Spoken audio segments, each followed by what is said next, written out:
The horizon pulls me closer, a whisper in the wind. The map is blank before me, where do I begin? No fear of what's uncertain, the unknown feels like home. With every step I'm finding a place I've never known. Let's go where no one has ever been, a world unseen beneath our skin. Through endless skies, we'll break the chain. Uncharted lands will claim them all. Rise like tides and let it fall. Just endless seas. Come drift with me. Come drift with me.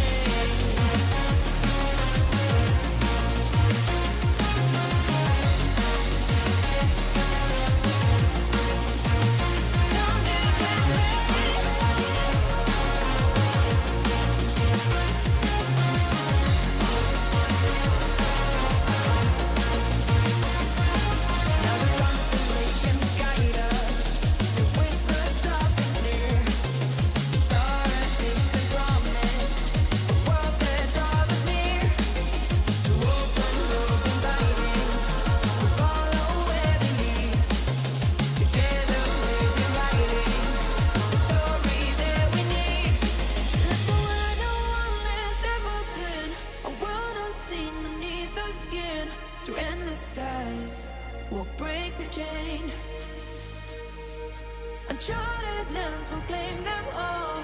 Rise like tides and let it fall. Just endless seas. Come drift with me. Come drift with me. Oh, come drift with me. Oh, and come drift with me. Oh, and come drift with me.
Spinning globe, cold blue map, pixel clouds, runaway town, checklist time.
fires in my veins, holding steady through the rain. Orange whip when we land, little toast to the clan. Every replay, every ping is the fuel that makes it sing. Oh yeah.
Just like the street lights lit this town, like a fire in a blaze, gotta burn it down. Can't be afraid to leave this out. We got this far, don't know how. I see danger in your eyes. They know we'll burn down the night. Coming just like the sunrise. You know that we gonna let it rain tonight. We gonna let it rain tonight. We gonna let it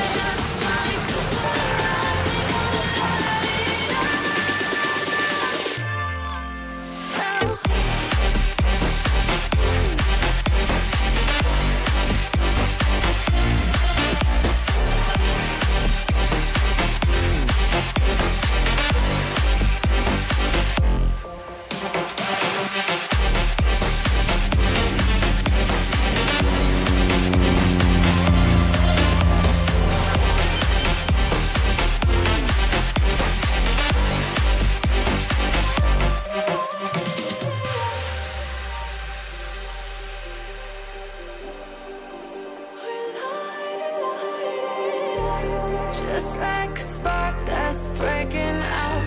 Can't make a stop, can't turn back now. We know that there's no room for doubt. No, we can't turn back now. I see danger in your eyes. They know we'll burn down the night. Coming just like the sunrise. You know that we're gonna light it up tonight. We're gonna light it up tonight. We're gonna light it up just like the sunrise. We're gonna light it up.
Hello, SimFans. Welcome back to the channel. It's good to see you, friends. Happy Wednesday night. And so good to see you, everybody, in chat and in the simulator here. Wonderful, wonderful. Always a good time. Great way to meet the hump day of the week, right? Friends, so good to be with you. Tonight, we are getting a first look at the newly released Local Legends Fokker F27 Friendship by iniBuilds and Microsoft for Microsoft Flight Simulator 2024. It was just released, and so first time we'll be flying it here during a live stream, and it'll be like a second, third time flying it. I did prepare a little bit for it, but I've taken this classic turboprop, again, up for a few times, and we're going to put it through its paces at a low altitude level as we explore the stunning city updates 14 of the Netherlands and Belgium, showcasing the beautifully enhanced scenery across the region. Hopefully you all got that. Who all got that in chat? Let me know. But good to see you all, friends, and what a better opportunity to do a low-level flight with this plane. Even though it is turbocharged, we're going to go up for only 4,000 feet because we want to check out the landscape, like I said, friends. So we'll be checking that out. Now, commercial turboprops, as many of you know, aren't super common in Microsoft Flight Simulator 2024. In fact, there's very few to choose from. So I know a lot of you are curious to see if this one is worth picking up. It is on sale, I think, right now, still for like 35% off. And so now I'll be sharing my first impressions. What's awesome, what's not so awesome about this plane, and all the key points you should know if you're thinking of adding it to your virtual hangar. Now, again, $13. So don't expect a ton. It's certainly not a study-level aircraft. So if you're looking for a study-level aircraft, this is definitely not it. But honestly, at $13 right now, it's a steal if you like the nostalgia it brings. Has custom sound pack. You know, the flight model, I'll get into that. I'll just tell you right now, friends, how many of you have this? Put it in chat, or have you, if you pick this plane up. It's definitely a challenge to land this thing. In fact, the first time I came in for a landing, I actually had LRM bats and the rest of you on, and holy crap. This thing will drop out of the sky like a frickin' rock. And but I had like heavy crosswinds and stuff like that. It was crazy. So we'll see how the weather does tonight. But it is not an easy bird to land by any means. Now, we'll get into more of that later as I talk about the flight model, the flight model, rather, and the characteristics of this aircraft. Now, our flight plan tonight will take us from Amsterdam Airport Schiphol, where we're at right now, or EHAM, as I get the route information there for all of you wonderful people to see. And we're going to be going to Rotterdam, and that's EHRD, to Antwerp International Airport, that's EBAW.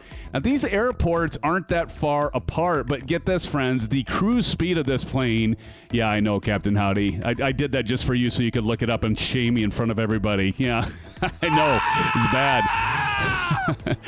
I mean, I was the first to admit it right here, all for you all. But anyway, we are going to be giving us plenty of chances to check out both the aircraft and the updated cities from the recent release. As for hardware, we'll be using the Thrustmaster TCA Boeing Yoke, the TPR Rudder Pedals, and of course the Honeycomb Bravo Throttle Quadrant with the ProDeskSim lever add-ons. And so we'll take a look at that. So here we've got, I'm actually using the Airbus because these have the black throttle levers. Just ignore the red buttons for the go-around, the toga on the sides or go-around. I use a flap from the Boeing, so I kind of did a mix mosh of this because ProDeskSim doesn't actually, as far as I know they have the Fokker 28 hardware add-on, I think, but I don't think they have it for the 27 at this point in time anyway. So I made do with this, friends. So we've got that. Again, we've got the rudder pedals, the TPR. Maple, welcome back, Maple. Good to have you back. How was it over in Europe there? Speaking of Europe, so we'll be using these as the add-ons for tonight, friends. And before we get in to more, I'm going to do, as I always do, a shout-out to all of you here in chat. But first, friends, I am SimFanatic. Thank you so much for joining us tonight. It is so good to be with all of you, my friends. So let's see, who's in here? Who goes there? All right, we've got TJ Turner in the house. Welcome, TJ. Good to see you, along with Eagle Sky Evo. Eagle, how's it going? Everybody give it up to Eagle. Good to see you, Eagle. Maple Leaf, again, glad to have you back. Glad you made it safely back. I think you're back, right? Good to have you back, Maple. CP6565 is in the house. Good to see you, CP. Good to see you. Almost Aaron says good evening. Good evening, Almost Aaron. Good to see you. Welcome back. And there it is. Maple says, hey, I'm back from Europe. There we go. Bedrock. How's it going, Bedrock? Sorry, music got loud there. Good to see you, Bedrock. Welcome to the stream. Good to see you, my friend. And let's see what else we got here. We've got, who else is in here? Timothy's in the house, friends. Let's give it up to Timothy. Timothy, welcome. Welcome, Timothy. It's good to have you here.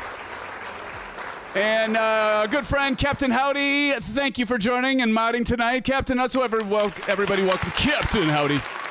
Good to see you, brother. And another moderator, it's always here to do the landing challenges, or judge the landing challenges. He never gets to do them because he's always judging the landings, but appreciate it. Let's give a shout out to our good friend, Bats. Bats, welcome back.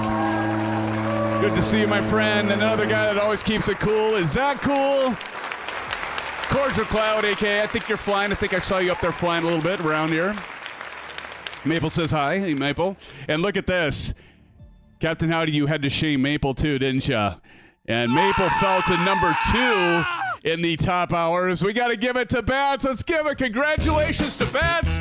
He is now the number 1 in the top hours, taking that over from Maple.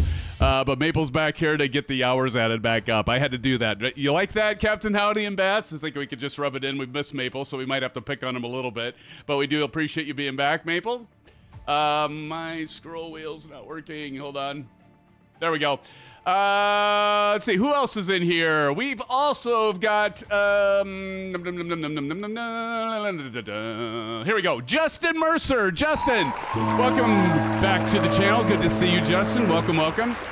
Glad to have you here. We got Sci-Fi 2142. Let's give it up to Sci-Fi. Good to see you, Sci-Fi. Howdy. I already called you out, Ego. Let's see. Big Steve. Good to see you, brother. And anyone else sneak in here as we're going through here? Got Big Steve. Steve Mallon. Speaking of Steves, let's give it up to Steve Mallon. Steve, good to see you. Welcome back. Says hello, everyone. Hello, Steve. Good to see you, man.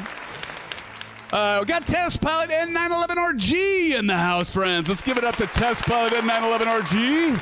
Welcome back, brother. Good to see you. Vaughn Williams is in the house, friends. Let's give it up to Vaughn Williams.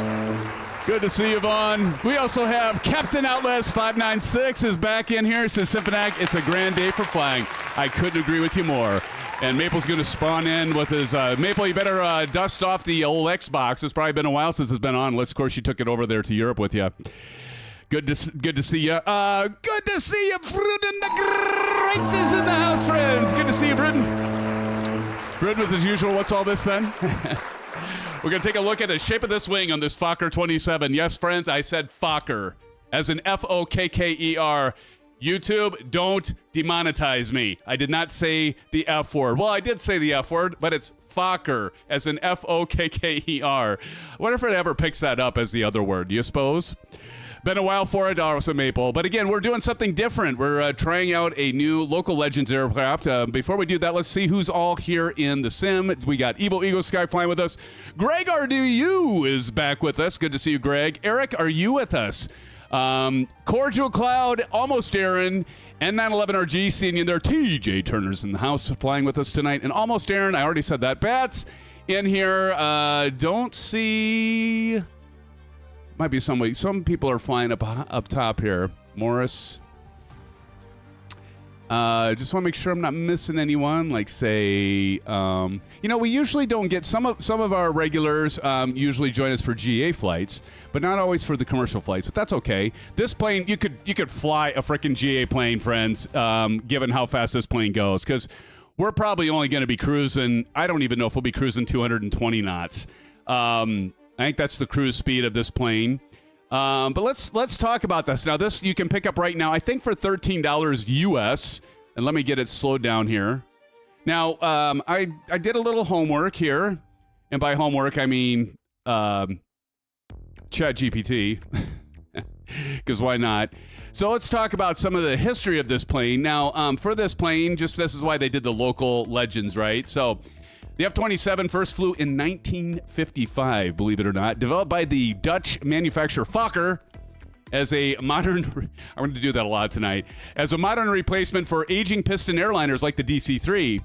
We need to fly the DC-3 again sometime, Bruden. What do you think? Bruden says, I'm out tonight, but I have to say it ran great on 5080 in VR. Nice. I haven't even tweaked it. Nice. Now, this plane, it became one of the most successful turboprops of all time with nearly 800 aircraft built. Known for its rugged reliability, the F27 could operate from short and semi-prepared runways, make it the perfect regional and remote routes. It was widely used across Europe, Australia, mate, and developed regions, basically the backbone of the regional air travel before regional jets took over. Little fun fact for y'all, the aircraft is also license built in the U.S. as the Fairchild FH227, extending its global reach even further. Anyway, it's got a Rolls-Royce Dart turboprop engines. Its low-speed handling and short-field performance is exceptional. We got the high-wing design, great for visibility. We'll have tonight when we're checking out the city, of course, which is good, and it's built tough. It's known as a workhorse. Don't know what that was. That was me just being silly. I tell you, I'm silly. Now, this was developed by iniBuilds as local legend aircraft, as I mentioned, meaning it has historical significance. It says it's got fully simulated systems, so we'll get into that a little bit more. It's supposed to be a little deeper. As many of you know, like iniBuilds, they make some great aircraft. You know, like Maple, you like their A350. Captain Howdy, you like their A340. I don't think I got those reversed. Maybe I got those reversed. And a lot of you like the iniBuilds. That's do I aircraft. But this one's a local legends, and you can definitely tell when you get this plane, it's not to the level of detail that the ones that you buy for, like, as you could expect, $65, $50, $65+ right? You pick this up for $13. Like anything in this world, you usually get what you pay for. But this is a deal at $13, especially given there's not a whole lot of options. Maple says he loves the A350. Wingspan is crazy. It's like a glider. Yeah, Bruden. So yeah, it's $13. What do you expect? It's actually pretty fun. I'm gonna go ahead, turn that volume down for a little bit here. Detailed cockpit modeling, we'll look at that. Custom sound set. This is the one thing I think it really shines. I love the custom sound set for this plane. We're gonna hear it here in a minute, where you can really hear that Dart engine tone, especially when you get like up in the air and you just hear that vroom, vroom, vroom, vroom, vroom. You know, that hum of those turbine engines. It's got a nice sound to it. I've never flown this aircraft before in real life, so you know they claim realistic flight dynamics, and maybe it is. Maybe this thing does drop like a rock once you go to land it, but you might want to treat it kind of like Captain Howdy, like the Airbus. You just keep the throttle in until you're like right above the runway, and then pull your throttle out and not be too far up, because this thing drops like now. It's got a few liveries. One thing you'll notice, and you probably saw in the thumb, we're not doing the DHL. It's kind of funny. DHL does not build passenger aircraft, and this comes with a livery that's DHL, but yet it's the passenger model. In fact, if you look at the thumb for this video and you go outside of it, you'll actually see people in the airplane from the outside when you're flying the DHL livery. That's pretty hilarious to me. So that might give you a little bit of an indicator of like how much depth time has been spent on this. Like, how do you do a DHL livery? And, well, I suppose they use the same passenger model because there is a cargo one, but come on, really? Just take the windows off. My goodness. But anyway, I digress. So we'll talk a little bit more once we get up in the air, but let's check it out. It's time to check it out. Let's check it out. So we're going to do a little bit of a walk around here using the good old drone camera. As you can see, they did a good job on the texture work on the outside. We got the PBR reflections. Of course, that will work with your weather effects and stuff like that. We love you too, Vruden. It's good to see you, man. Boy, quad prop. I love that. They've done a good job with the... you know, you got some scratch marks, and I do like that. Nothing to the detail. We were checking out the black square that we just picked up for the Caravan, but there's still like nice texture work on the spinner and the cone. And if we go up here a little bit more, like you can see the rivets. I think they did a pretty decent job on the texture work for the exterior. We're going to look at the interior here, and then you got these big-ass landing gear. And so they did a good job on the wheels and the tires here. Looks like a fairly high polygon count. And let's see, can we see? We got the... Yep, good tire for Goodyear. And, of course, this is 2024 compatible, so you do have the interactions for the plane in terms of, like, I wish they made, how many of you in chat are like, wish they would do more for the interactions when you're, like, doing the pre-flight? Like, okay, you can pull the chocks, but you pull the chocks off the left gear, and the right gear, magically, the chocks disappear. Those aircraft that have, like this one, 2 pitot tubes, you pull off the pitot cover for 1 tube, it comes off. Well, why is it really that hard to make those independent? I don't know. But you can see they've done some pretty nice work here in the wheel well for the main landing gear here. Even you can go back in here, and where this pulls up, you can see the hydraulic lines here.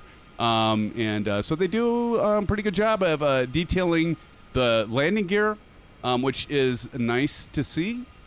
Let's go back here. What server are you guys on? We, Justin, are on the East server, my friend. This plane looks made up, yeah. We're using the old KLM livery, so we're pretending that we went back in time, even though we have a more modern airport here. Not that EHAM wasn't here back in the day, but it's a little more modern buildings, but we can pretend. That's the nice thing about simming, right, guys? Girls? Guys and gals? So we'll take a look on the inside. This is pretty much going to be the same on the inside we already saw over there. Let's jump on into the cabin here. And again, we'll do a cabin tour, but we're not, these hops are actually, they look short, but they're actually going to take a little longer than you'd expect, because you got to keep in mind, we're not going super fast in this plane. This plane is not made to go light speed by any means. And so they did a pretty decent job on the cabin. You can see they've even added luggage here. I don't think any of this is clickable. Of course, I'm in drone view. I'd have to walk through here to even see that. So we'll take a look at that.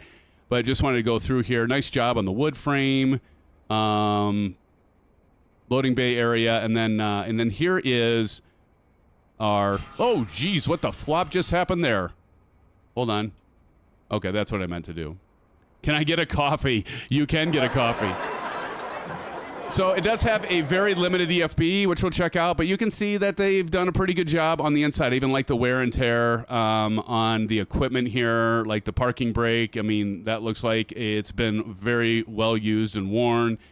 Good detail on the cockpit here, instrument panel, I should say.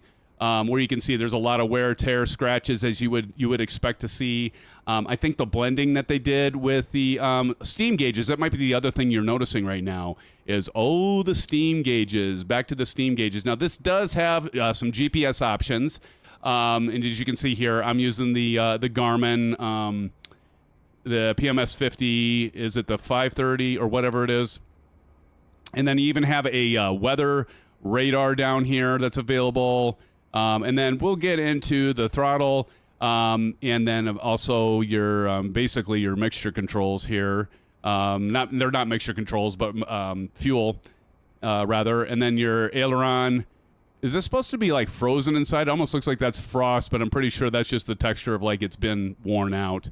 Or somebody had a sloppy paint job going on. But you got your trim tabs here.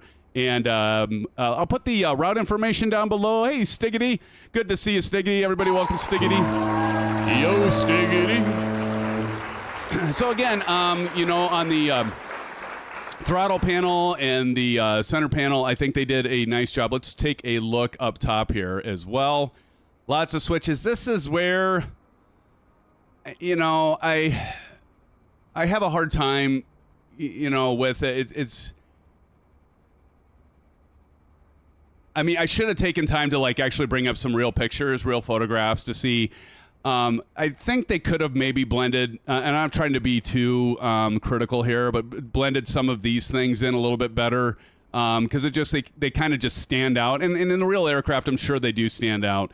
But sometimes when you look at this, and if they don't do a real in-depth detail, which again for $13, it almost looks like it's kind of just pasted or slapped on.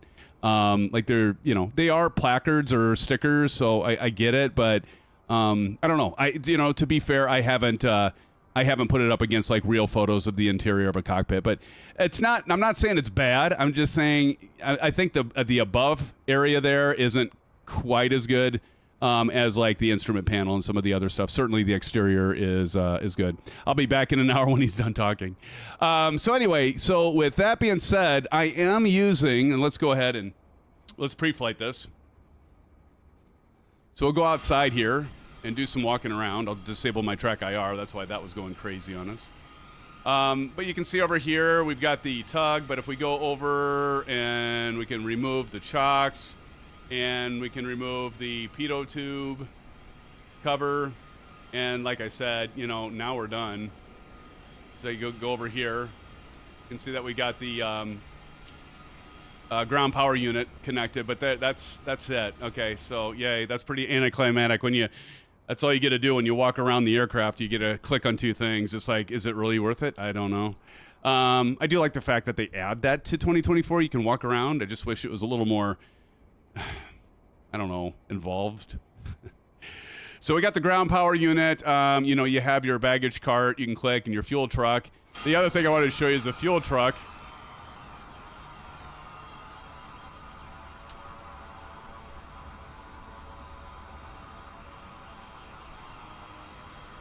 That fuel truck's hilarious. Kid, I'm not trying to be critical, but it looks like we just picked up a Matchbox car or Matchbox truck and threw it in here. You know, okay, I'd rather have them spend the time. You know, at least you have it, but that's pretty sad. But you know what? It's fine. And then the other thing over here is the baggage cart. Kind of the same thing. Not... They look kind of cartoonish to me. Am I the only one here? But again, I'm not trying to be critical, but I am trying to just tell it how it is. But again, what do you expect for $13? I think it's what, 20 bucks? So you can buy this regular price for like 20 bucks. So you can't complain too much. Flight link event. Thank you, Bats. Do we have this plane for flight link event, Bats? And then you have your cabin lights, which we can talk about later. It does have integration. It does have a nice map, a live map here. And so that is kind of nice. It's not high resolution. It's not going to be as high a resolution as like those of you that have Navigraph charts and you use the map there. But I do like that as a map. And it does have the charts. The charts are worded kind of weird. You got SID, PT, STAR, MRC, AFC, APC. Not your common things that you would normally see. And if you, let me see if I can remember which one it is. Is it AFC? No, that wasn't it. APC, I think. Yeah, here's the main terminal. So I don't think this is a live map. It won't show you, like, I could be wrong, but when I was looking at it before, I didn't see my live aircraft there. So it's not like full Navigraph charts where you can see the moving map. I don't think. I could be wrong. So if I'm wrong on that, somebody correct me on that. But it's nice that it does have the charts, you know, and you can do the SID, and you can see the different RNAV charts and approach. And if you want to get that out of the way, you can just click that maybe.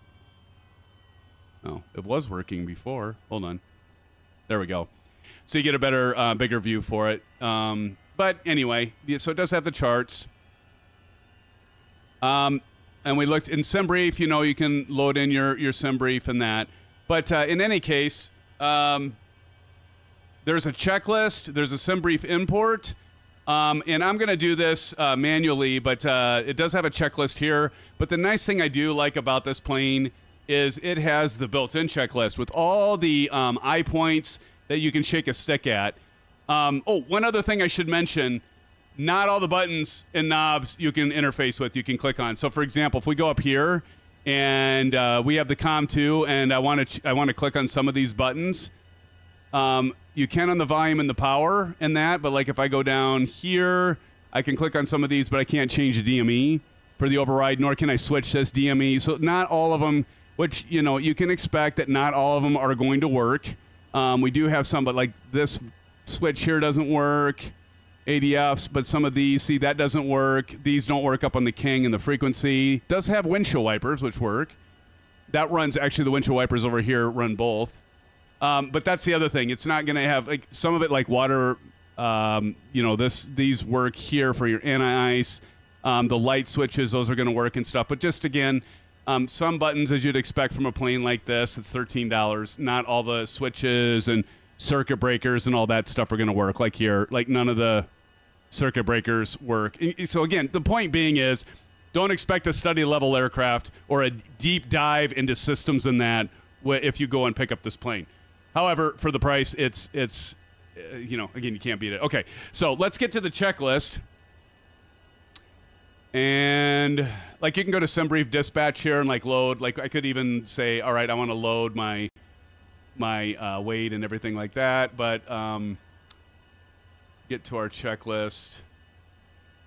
Flight performance, we'll see center of gravity is 18. We should be fine there. And then let's take a look at our fuel. Seats, fuel, we got 50% as we start with this.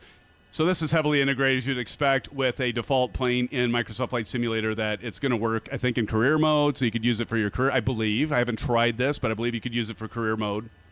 So you got that going for you, which is nice. All right, so let's run through the checklist. The thing is it's really easy to start and get going. So let's do that. All right, so checklist. We got all that checked. Landing gear lever is down. Flaps are up. Instruments cross-checked. Walk around, we already did all these things. And you can. I didn't do this. I don't want to bore you all, but you can go out and, push on your elevator and on your ailerons, all that good stuff. Okay, battery's on, so we're going to go up top here and get the battery set. So if you click the eye point, it'll take you right to it and even highlight the battery. And we'll go ahead and we'll see that our battery light just came on. I'm going to go ahead and turn on the stuff down below. And then so you have that overview here. And then we have the external power, so we can go ahead and do that. So we'll get that out of the way, those two. Engine fire panel, if you just say check, you look right down to it, and it's right there. We already checked our fuel quantity. We can check it again if we want, but there's our fuel quantity. That's checked. Weight and balance already checked. Air conditioning, you can set that. And, of course, that's right over here. Not going to worry about that. Pressurization, since we're only going 4,000 feet, we really don't have to worry about pressurization.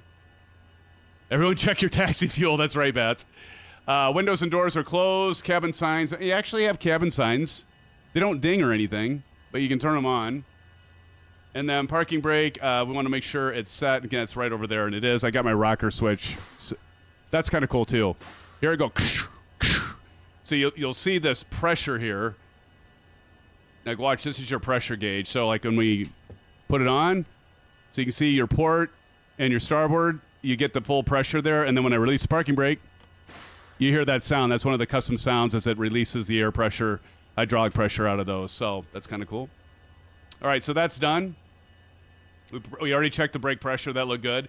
Common nav, I am going to go ahead and I kind of use this GTN 750 and, just for reference. And I know some of you are probably like, let's do the nav, let's do the VORs and the ADF and all that. Yeah, I wanted to do that, but I didn't have time to do that. So we're just going to use the GPS. So I've already actually took some time to get this programmed. The one thing is, there was a star approach, and I can't get this set to get rid of DOFMU. So maybe when we get it closer, we can switch over to another. Once we activate the approach, we can switch over. But I already got that all set up. So don't worry, Maple, and the rest of you. You don't have to wait for me to program that because I already got that done. So that's good. But I am going to hit the CDI needle to get GPS. And then you notice in here, we do have it up here at the top as well. So just go to flight plan. Lopik is our first waypoint. All right. That is set. Trims to neutral. I'm actually going to set the trim at maybe about right in between, maybe about an 8th nose up. Heard somebody just start their engine. Anti-collision, that's going to be right up here. And I actually have a switch for that. Beacon. Fuel pumps to on. So we're going to go over here and get these out. So you don't want the red lights on. You want those to extinguish. Power HP levelers are going to be shut and idle, and they are. So that's checked, and we're already ready to start the engine. HPC levers both open, so we're going to move these to open. 1, 2. Port engine, that's going to be our left side engine. It says select the port, so we're going to go up top. This is left at starboard, so we got to hit port. engine master switch to start. So that's this. So we're going to go engine master switch to start. And starter button. All right, and you just hold it until this light turns on. So one, actually, clear. All right, let's go ahead and start this. Now, that's all you have to do. And what you're going to see is this engine start up here, and it's going to start zipping around. And there we go. Engine starting up. Real CFS says, you think you need a first officer out there to handle a lot of those tasks for you? Exactly. Shared cockpit, is that what you're saying, Real CFF? I couldn't agree more, man. I couldn't agree more. Did you all see that, I think at SimWorld, that they have Wind Control has a dual pilot system where they were doing some stuff. There were two pilots flying together. Saw that earlier today. It's kind of cool. Got to turn up the volume, but you can hear that.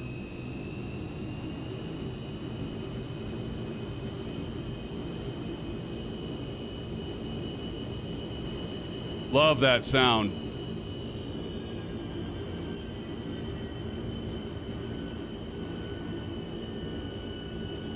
Okay, the light's out. Engine parameters look good. Port generator, so that's going to be up here. We're going to turn that on. We're going to get some amps. Then we're going to go to the alternator to the left, and we're going to hit that one up, so no red light. And essentially, we're going to rinse and repeat for the starboard engine. So we already got the thing to start. We're at port. We got to go to starboard. And engine master switch is already done, and start button, we can go ahead and hit that. There we go. And our starboard engine should start coming to life, and there it goes. Again, welcome everybody. Happy Wednesday, happy hump day. Good to have you all here. You're gonna hear that right starboard engine power up. You can hear that really take off.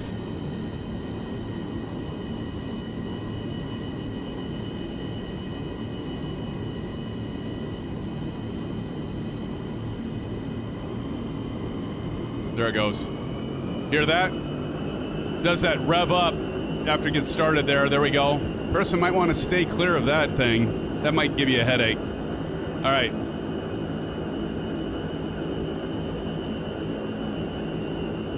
All right, we're gonna go generator on for this one. So you can see it's super easy to get everything started. Alternator over, get that red light off. Engine master switch to safe. So we're gonna go ahead and just go back to safe there. And that's it. Now after engine start, external power, we're gonna go ahead and remove that. So we're gonna say off. We're gonna go down here and go to ground. Ground power off. There we go. Starter light is out. We don't need to worry about engine anti-ice. Last night we did. I got some icing last night doing a test flight. Probe heat to on. So right over here. And again, I like the click spots because the eye will show you what you need to do. Probe heat on. We're not going to worry about window heat, and alerts are out. Before takeoff, taxi light. Get the taxi light on. Brakes, we're going to check, and then we'll get the flaps ready when we taxi all the hell the way over to 36 left. I forgot to do the flight link, but that's okay. I could do it on the second leg or not do it at all, but appreciate who's doing flight link.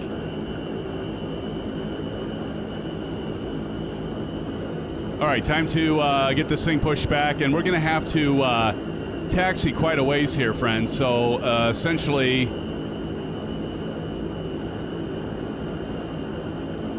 if you look at this, we got to get to 36 right. So that means we're going to have to taxi over here, then down, and then down here to 36 right. This is 36 right. We could probably take off sooner than that if you want to take off of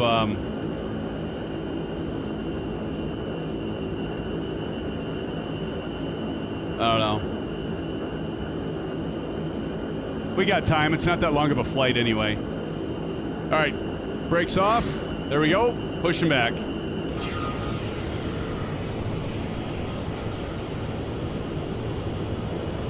Beautiful scenery, though, by the way. So EHAM is included in one of the world updates. I can't remember which one it is. I'll make up something. Update 14. I have no idea. Hey, we got Kansas City, Cordial Cloud, TJ Turner over there. TJ's flying the ATR. Another one of those turboprops, one of the few in Microsoft Flight Simulator. Poor ground crew. Yeah, I shouldn't have started him at the gate, Maple. I should have waited till I got pushed back. And it's pushing me this direction. What's the wind? Maybe we'll take off from a closer runway here. Hold on.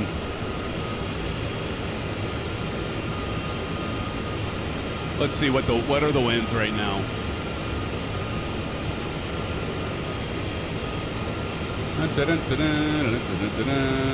Where are the winds? Here we go. EHAM. EHAM is right now currently winds are 310 at 6 knots. Oh. Well, let me pull up my Navigraph charts, look at the airport.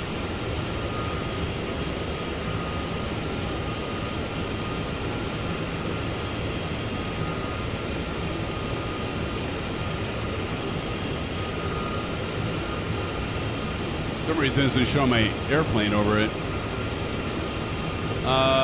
You guys want to just take off a 6?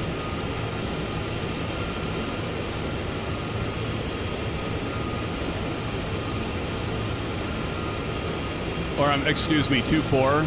24. We can take off a runway 24. What do you think? Hey, Brent Fish, how's it going, brother? Everybody say hello to my brother Brent. It's good to see you, BA Fish. Welcome, welcome. Loud. Should we go 2-4? I think that's probably where you're all going. Rather than going forever in a mile. Already programmed in your plane. All right, let's 3-6 left, so I'm doing it. Okay. You're doing 3-6 left, and TJ, what are you doing? 3-6 right? We can still do 3-6. I mean, technically speaking, that would be the one. We've got enough time. These routes are not that long, so. Bats, which runway are you taking off from?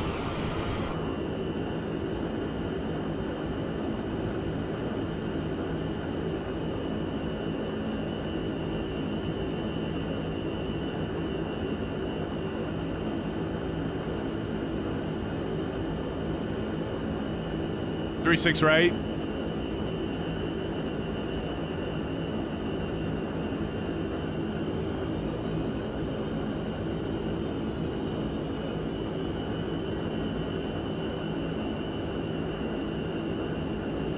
TJ, I'm looking at the airport diagram. Don't we need to go the direction I'm heading?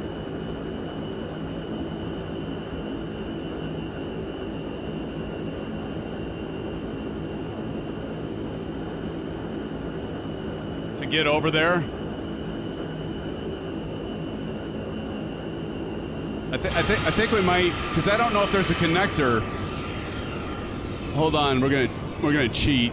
But I don't think there's a connector to 3-6 right going the direction you guys are pointing, if I'm reading the airport diagram right. Good grief, that's chugging away. What is going on? Holy mackerel. Because I think it looks like we have to go around to get, like, over here and across to get, isn't this 3-6? Is this 3-6 right? Yeah, so I think we have to go the direction I'm pointing. Because I don't think the direction you guys are going. Maybe you can. Hold on.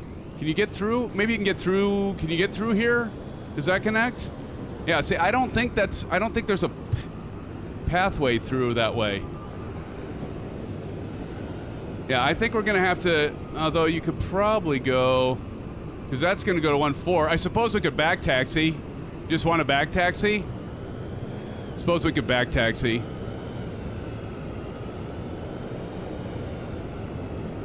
It looks like we could. All right, let's do that.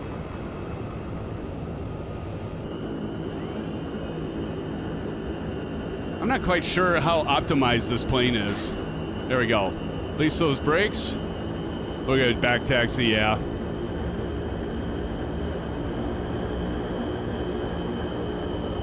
If you notice these lights, once you get the throttle going, you can see those lights go out.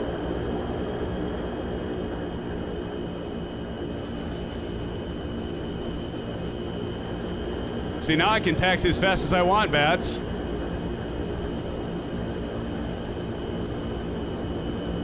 What happened, Eagle? Look at Almost Aaron in that. Are you actually flying a Warbird, Almost Aaron? Maple says you could have been at 3.6 left instead of making the... Yeah, no shit.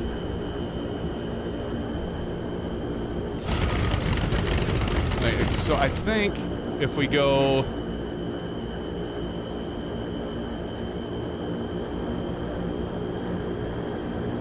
This airport's kind of funny.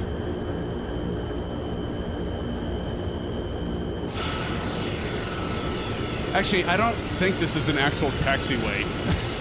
I don't think. I think that's for vehicles. Or we're gonna go left. Go left, left, left, left. Captain Audi. We'll go this way. I was gonna say this airport's kind of funny like this. Good gravy. Holy shnikes. Oh, the horror. All right, we're gonna do a little slipstreaming, and whoop, there's Fred. Won't he be surprised?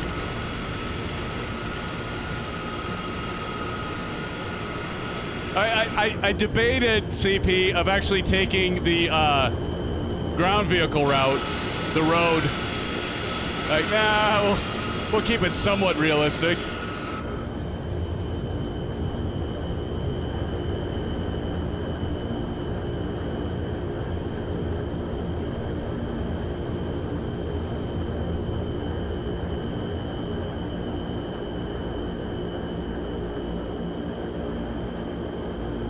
Good gravy.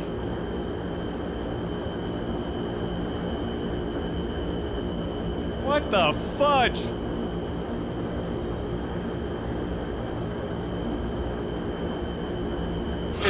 Is it really this difficult to get to frickin' runway 36, right? It looks like we gotta go back. This is a frickin' joke. I'm ready to take off from the taxiway in about a minute. This is the most fudged up. The hell? Well, I don't know where we're going, Captain. Well, I mean, seriously. What the? All right. I think I got it. I think I got it. Here's 3.6. We're just gonna back taxi on this motherfucker. Just back taxi. OMG.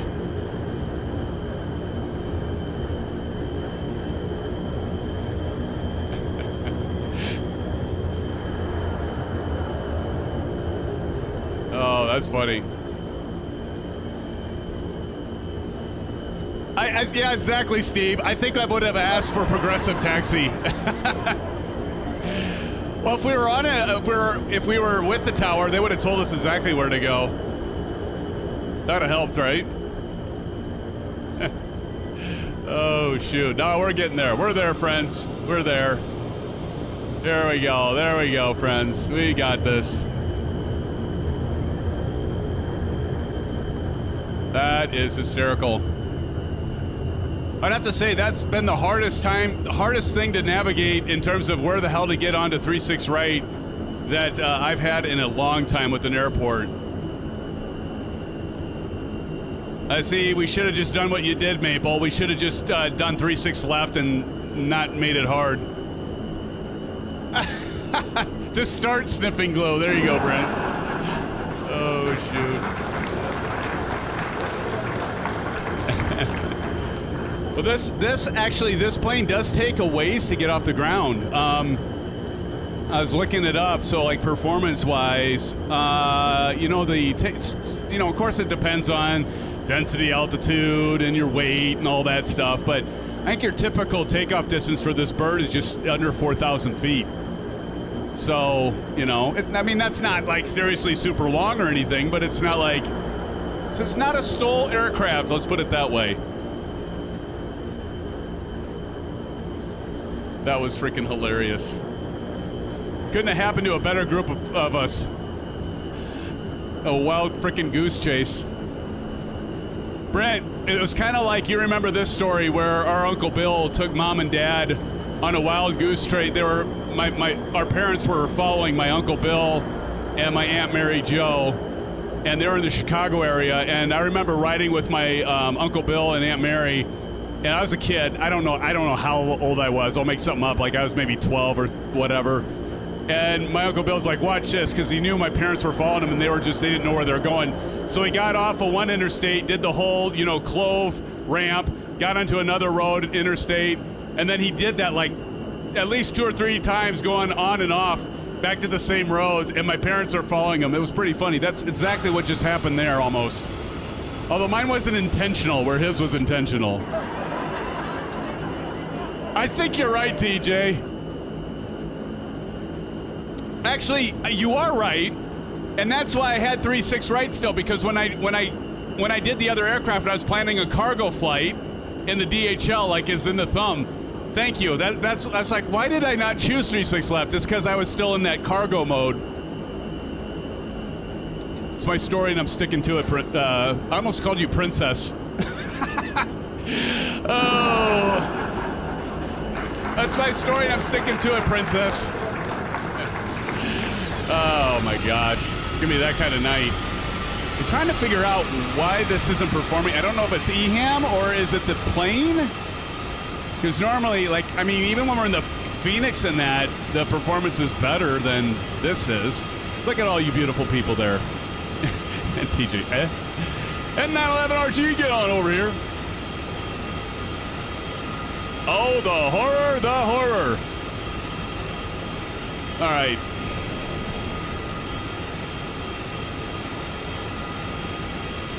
Are we ready? I was ready for that time, Captain Howdy. It's quick on the trigger. All right, well, we got our controls all here in the lower right-hand corner, just over there, so you can see them, right over there. Are we ready? I think we're ready. Let's go ahead. Stereo cockpit, and we're just going to run through the last remaining checklist. So we got flaps to 16.5 degrees. So we're just going to go over here and do the flaps to 16.5. That's 2 clicks down. There we go. And flight instruments look good, I think. North, that all looks good. Everything in the green. It's all looking good. Okay. Strobe lights on, those are already on. Weather radar, this is a really fancy weather radar. It actually does work, kind of. I don't think you can, no, so you can't click on it. You can do brightness. Oh, actually I can. Can I? Oh, yeah. Yay. Okay. Technology, transponder to standby. So you got that right here. Standby, we're just gonna go ahead to go to altitude right now. Oh, that reminds me. 4,000 feet. This aircraft, I do not believe, has an arm, so when you're setting this altitude here, and this does work with the Honeycomb Bravo Throttle Quadrant, or I guess it doesn't, I lied. This doesn't actually have an arm altitude, so if you have a vertical speed of, going positive rate, and all this does is honk at you 500 feet before your desired altitude that you set there. That's pretty much all that does, I think. We got the pitch trim already set, parking brake release, taxi, in-flight, line up a takeoff, landing lights to on. I do have a rocker switch for that, so we'll get those turned on. And you do have to extend the port, so if we look right now, the landing light's pointing down. This isn't even animated though, folks. Look at this. I'll hit these and then we're on the right side of the plane, starboard. So I'm gonna hit this, and right away we go out. No, it did animate. It's just really quick. Okay, you just gotta be fast on the trigger. Transponder area got to altitude, brakes hold, throttle 0.5, throttle full, and our rotation is going to be 80 to 110. All right, let's do this. We're gonna take off. What happened to my GTN? That was weird.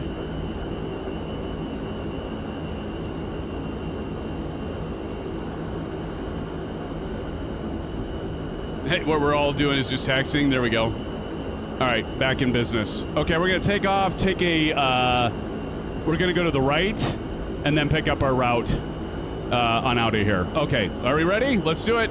Release parking brake. And here we go. Now listen to the sounds. You're going to see these lights go out. Hopefully, yep, there they go. Release parking brake and slowly advance the throttles. Listen to the sounds.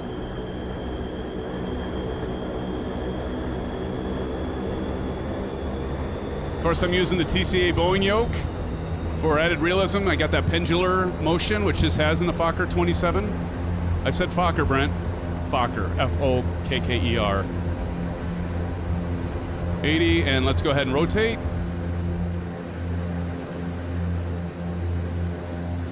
All right, gear up. I'm getting some stuttering here. I didn't have this last night, so I don't know what's going on. If it's a multiplayer or what.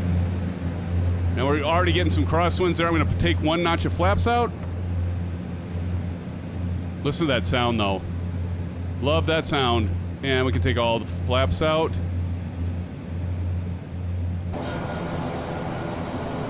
We got our friends back there, TJ with us, Bats. All y'all. Let's go ahead and start our turn. Actually, we're going to go right. I'm sorry. We're going to go right, pick it up. We wouldn't want to go across the other runway there. That's right, Brett. That's about right, my friend. 30 minutes of flight, an hour of taxi, and sitting waiting for a gate. Y'all didn't think we were going to be simulating getting through TSA, did you? Again, we're going to be checking the city updates here, and I'm going to go ahead and pull back the throttle a little bit. I want to get under this red line here, over here, if you can see that. We want to get our throttle just under that, and we're going to be fine where that is, in theory.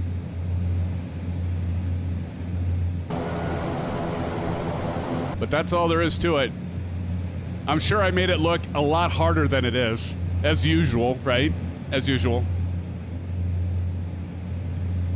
But again, if you want an easy plane and you want to get into the commercial airliners, I mean, yeah, this is retro, of course, but $13, you can go pick it up, have a little fun. Like I said, the sounds are nice. There's our horn.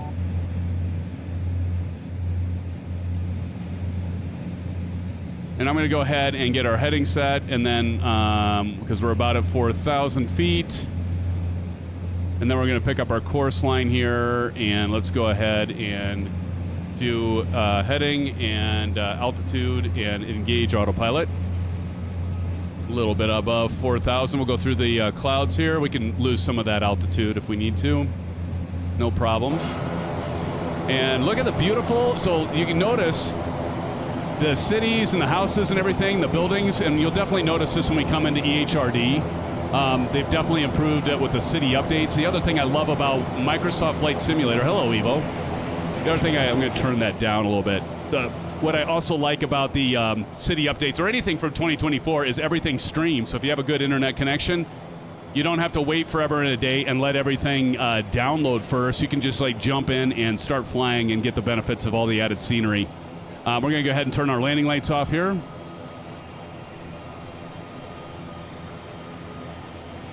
And so they're still extended. I mean, we can leave those extended. It's not going to hurt anything. I'm going to go nav. And we're going to start turning to the left. Just to let you know, Evo and the rest, I'm turning to the left to pick up this course line. I overflew it a little bit. Unknown Kumier, hello, welcome back. It's been a long time, my friend. Welcome back to the stream. Everybody in chat, say hello to Unknown, Mr. Unknown. Good to see you. Been a while. And welcome to check out the Fokker 27 Local Legends. It was just released this week. I think it was this week. This plane, oh, there's the C-17. I'm sure I'm in Bat's belly. Get in my belly! So it'll be interesting how we do this approach. I'm so used to like the FMC or the MIGDO with, I'll tell you what I'm talking about. So we're going to go down here this way. I want to go CACO and then pick up the, we're going to do the ILS runway 24Z approach. I don't really want to go all the way to Dothmo, to Fred, the Dorfman, because I've got the star programmed in here. So what we probably could do is, if anything, I could delete out the approach Or maybe we just activate it. I'm just not used to using this to do these flights. Like if we go back, I'm just going to study this now. We go procedure. Oh, here. Okay, we could do activate approach, but I still believe it would take us to DOFMU, but maybe we could activate Kako. Is Kako part of it?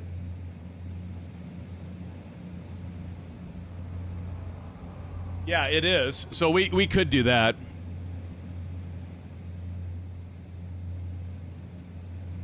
For some reason I lost chat. Are you guys still there? I lost chat for just a split second there. Hello? Hello? Echo! Echo!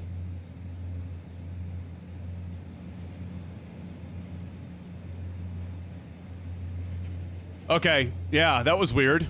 Okay, thanks Captain Howdy and Eagle. That was so weird. I've never had my browser lose the chat connection. Usually when that happens, I have a buffer, but it didn't buffer.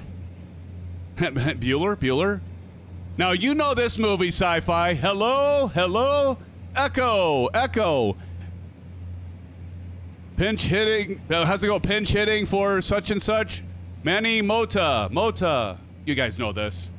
Come on, we're into aviation. We know this movie. Captain Howdy's still here waiting for takeoff. Captain Howdy, go live. Go live. Oh, shoot.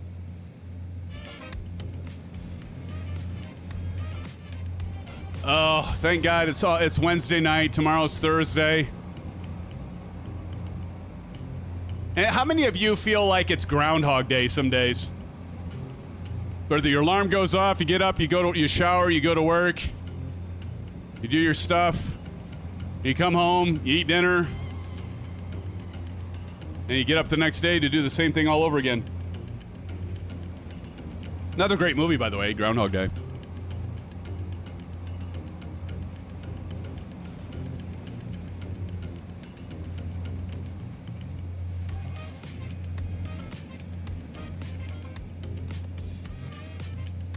Let's see. Standard arrival. Oh, well, this one shows our live. Look, we can see our live. This one's a moving map. There's our plane right there.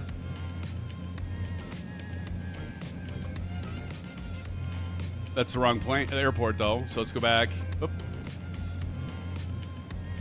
Let's go to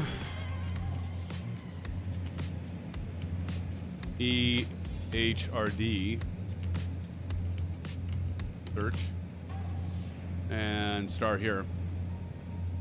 Should look a little bit better. Yeah, so we'll be coming in. Here's Kako. Brent, CAC. Here's a so we're going to come in here and then do a roundabout and then land at runway 24.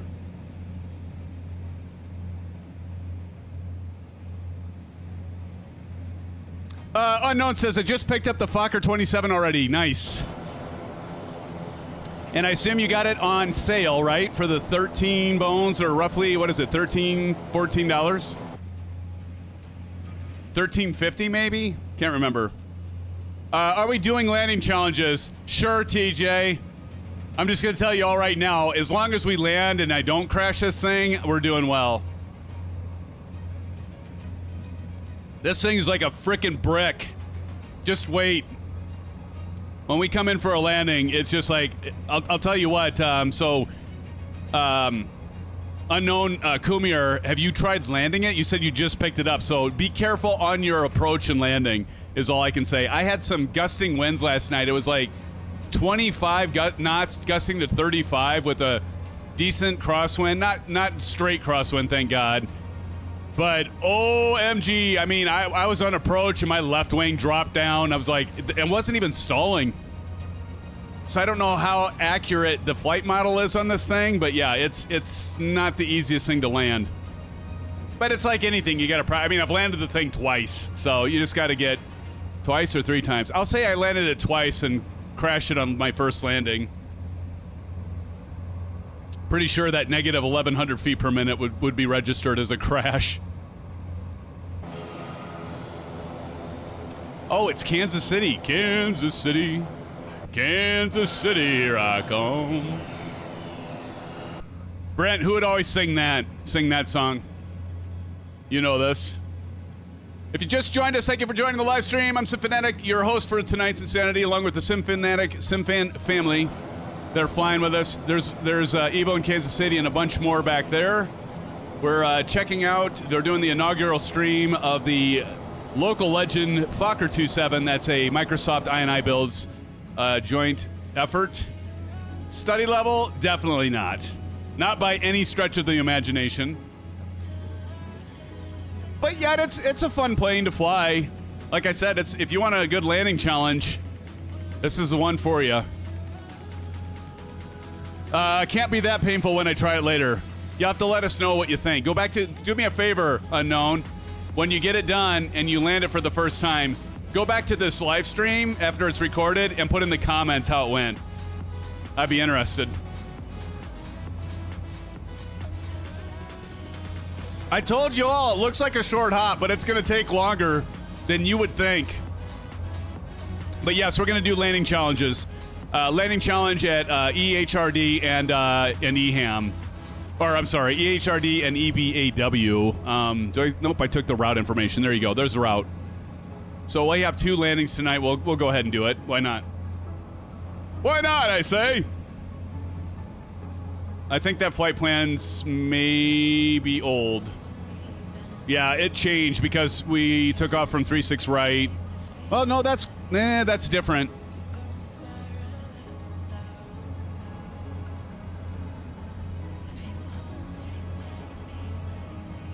Bats, you're already ready at 24? Sweet! Oh, yeah, you flew the C-17, didn't you, Bats?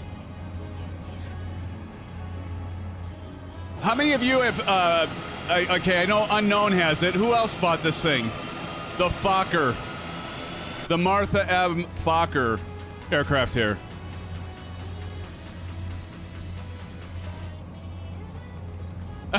Yeah, Greg. Hey, Greg, how you doing? Greg, filth and muck on my windshield. I bet B.A. Fish would know what you're referring to. What movie you're referring to there, buddy? It's got filth muck on it. Look at that. Oh, I love it. I mean, like, I've got the throttle about as fast as I can get this thing. Like, look at this. I want to keep them slightly under that red line. Don't want to overheat anything. But, like, listen to the engines, though. You just hear that that hum of the turboprop. Gotta love it. Eagle Sky says, I don't care for the F-27. That's fair.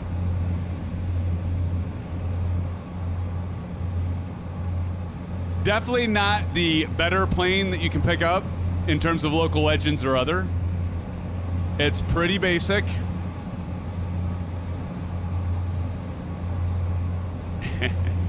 Yeah. I mean, I'd have to agree, I think. You know, even though this is only my 3rd time flying it, I was a little disappointed in a few things. The systems level of detail is not really there. It's pretty basic. The best thing about this aircraft is it sounds. But I tell you what, if you want an easy plane to get up in the air and take off and land, and you want it to be a commercial turboprop, it's not. I mean, it's for 13. I mean, again, what do we expect for 20 bucks? We're not spending $50, $65 for a study level aircraft. So there is that. Actually, you know what? I think I just figured something out. I'm gonna, before we hit Inket, we're gonna skip that star approach. Maybe what I can do. Let's see how much I messed this up, friends. What if we go to procedure and we just say activate approach?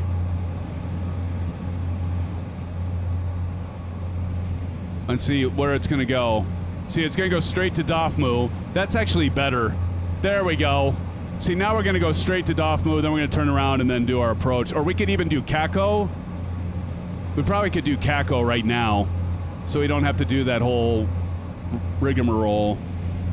Let me see. flight plan. Let's REWEC. Let's see if we can activate that leg. There we go. Now, if we activate that, now... There we go. So we're going to go here and then pick it up. This is much better.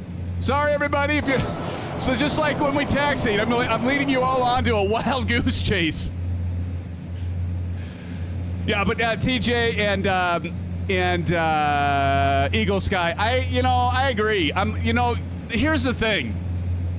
And I started the stream, you guys probably picked up on this, but like when you hear, oh, we're gonna do, it's iniBuilds.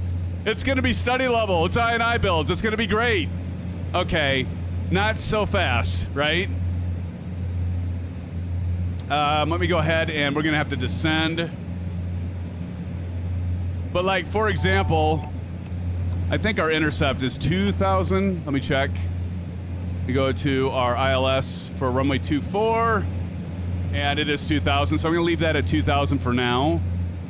And we can go ahead and start our descent. Actually, we don't have to really worry about that quite yet. But here's the thing. Like, I need to program in our ILS, right? So I was like dinking with this last night. I'm like, okay, our ILS is 110.9 is our frequency. So I go up here, and I'm like, how do I get this set? I can't do anything with these switches. This is kind of lame. Some of the ADF stuff you can do, like here, was like I can't change this. So I'm like, okay, maybe I go over to the nav. Let me zoom out. Nav here. Okay, so maybe I can change this. And so I'm like, okay, 110.9. Okay, and I want to switch it. Can't click that. What the hell? And I'm sure I'm missing something. But I'm like, what the hell? And I thought, well, maybe the nav is down here. Like some planes, it's down here. Let's check it again, because maybe I just missed it last night when I was looking at it. I was coming up to approach. I didn't have a lot of time, and so I'm not seeing it here. And I'm like, what the hell? So ultimately, what I ended up doing is I just went over here and I just went, okay, fine. Click on this 110.90 and enter, and then switch it that way. And you'll see the, and then you can set your ILS or your approach here, your course. So the course, I think, is what, 288? And that actually works on, what I don't get is the altitude doesn't work, but the course does. So here I can, no, it's 235. So I can switch this to 235. So look, I'm running that from the Bravo. And this is actually kind of interesting when you get on the localizer. But yeah, I don't know. It's definitely again, it's $13. I mean, you're also not having to fork out like $50-$60. Sim, I just looked up the landing config for F27. Flaps 40 keeps speed at 10 to 105, 90 to 105. Thanks, Big Steve. Appreciate it, buddy. Here, that's for you.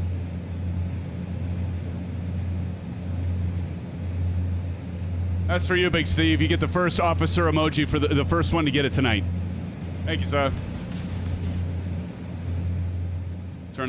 But the sounds, I think the best part of the aircraft are the sounds. How bad is that? But the texture work on the outside is good. The other thing I was a little disappointed in is there aren't that many liveries. Now, we all know that we can go to flightsim.to, and eventually, I'm sure there's liveries already out there for this thing. But my first concern, like I said earlier in the stream, is when I loaded up the DHL cargo plane and it was a passenger fuselage with windows and passengers and seats, and I'm like, okay, well, that tells me right there all I need to know, how much time was put into this. Because that seems like that'd be like one of the easiest things to do. How long would it take you to do a cargo fuselage, right? Am I off on that, Maple? Am I being too critical, friends? All right, let's go ahead and start descending. The vertical speed indicator does work on this, so I'm going to go ahead and get that set. So we're going to start dropping down. I must have caught an updraft there. TJ says no. I just didn't get that. That was the first sign this isn't so great, right?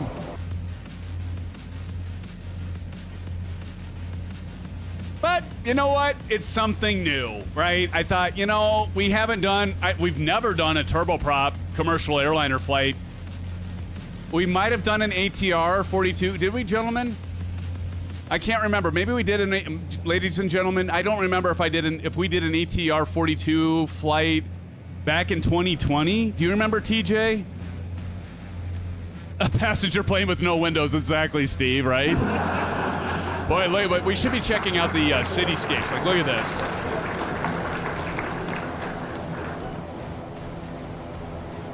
Like the city update here as we come in. Is that loading? Oh, yeah, it is. Okay. Just making sure.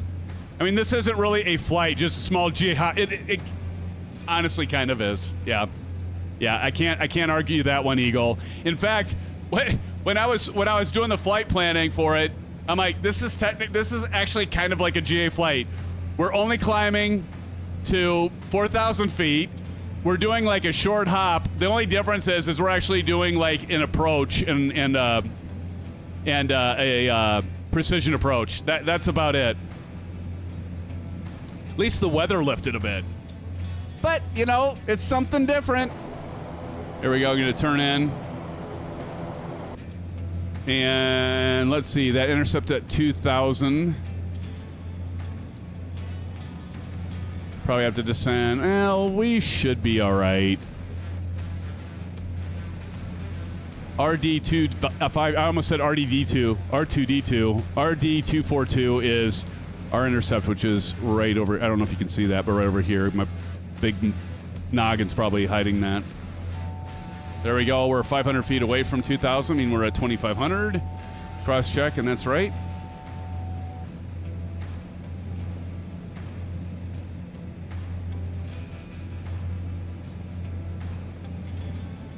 All right, let's see how I do on this landing. Like I said, this thing is... The one fun thing about it, it's not easy to land. I'm not so sure this flight model is that accurate, because when I was flying it last night, it did not seem to... It seemed to fly kind of on rails. I did not steal your flight, Evil. I actually didn't. I was just like, what would be good flights for city updates? And this was one of the results. And so I actually forgot that you had your flight, that this was part of it. So we still have plenty of time for that, Evil. All right, let's go ahead and slow this down.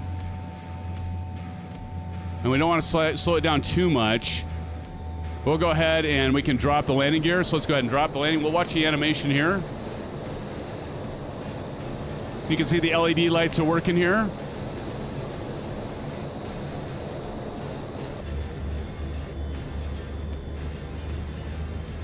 Now we're going to watch that. Here, let's go sterile cockpit.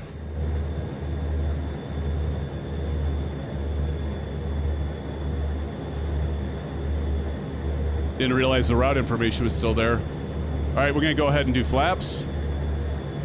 Landing on the thousands, yes.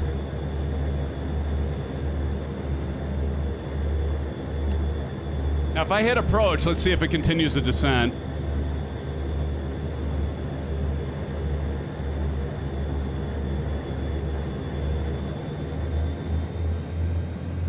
See, like all of a sudden, we lost like a bunch of power there. I'm going to go ahead and turn off the autopilot because we're too low. Like way too low.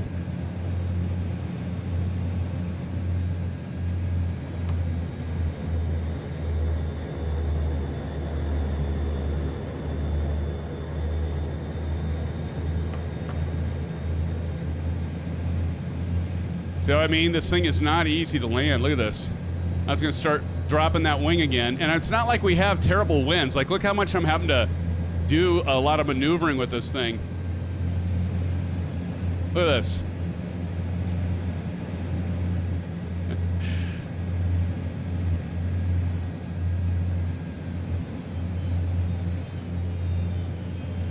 Look.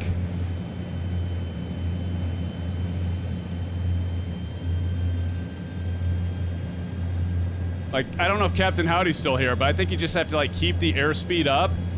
Like, again, I've landed this twice, maybe 3 times. So this is my 3rd or 4th time landing it, but...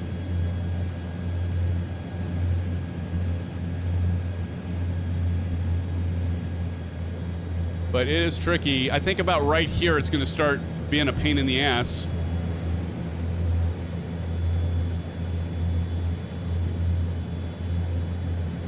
Like, when you get around those, see, now I gotta put the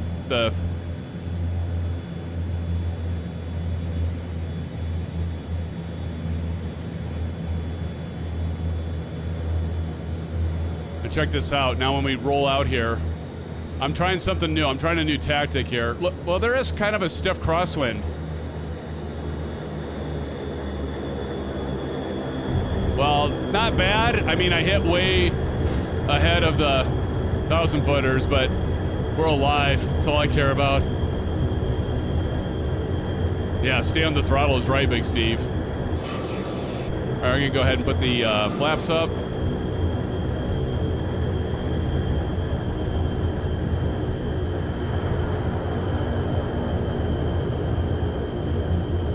Beautiful scenery over here. This is the EHRD airport. It's also one of those hand-painted bespoke airports that was released a while back with World Update.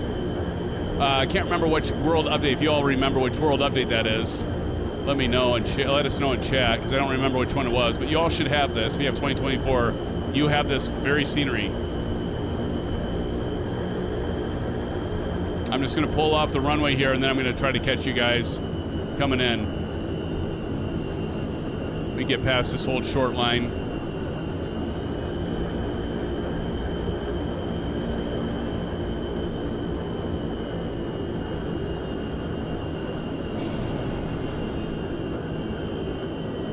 All right, parking brake on. All right. Okay, we made it. Let me get over here. How many are still landing? Who has it so far, Bats? Their sampled Feline is here with us. There's Cordial Cloud, almost Aaron. Frame rates are running better now. I don't know, maybe it was EHAM or something like that. Or it's all like clogged up. Cordial Cloud. Cordial, you're flying the, what looks like to me, I don't know if you're actually flying this, but that looks to be the new Black Square Caravan. Good to see you.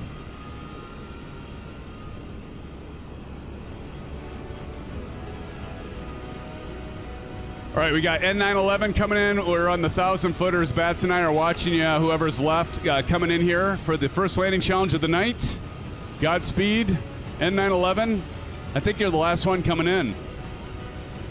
For some reason, I'm not seeing your plane. You got the C-130. I don't know, maybe you're not going to show up for me. Well, that's a bummer. Thanks for that. Can you see him, Bats? Well, looked pretty good from his gamer tag. Jeez. Oh, my, Maple. Bounce. N911, you bounced? Or he bounced? All right, I'm just going to taxi back over with the rest of you. Then let's take a break. We'll take about a 5 to 7 minute break, friends. How does that sound? Everybody cool with that? We won't worry with going to the terminal. Well, it's a pretty damn nice terminal, though, by the way. I love that Track IR. I've actually got a webcam stand that I'm using, and I talked about this before. I put the receiver for the Track IR. It's just right over here. And it works so well. It was like before, it wouldn't pick up because I had it on my big-ass monitor in the corner. I know, bad problem, right? I'm not complaining. We need a break after such a long flight. Oh, man, it's not even 9 o'clock yet. We still have, but this next leg, Captain Howdy and friends, this next leg is longer. This next leg is definitely longer. It does feel like evil. It does feel like a GA flight, doesn't it?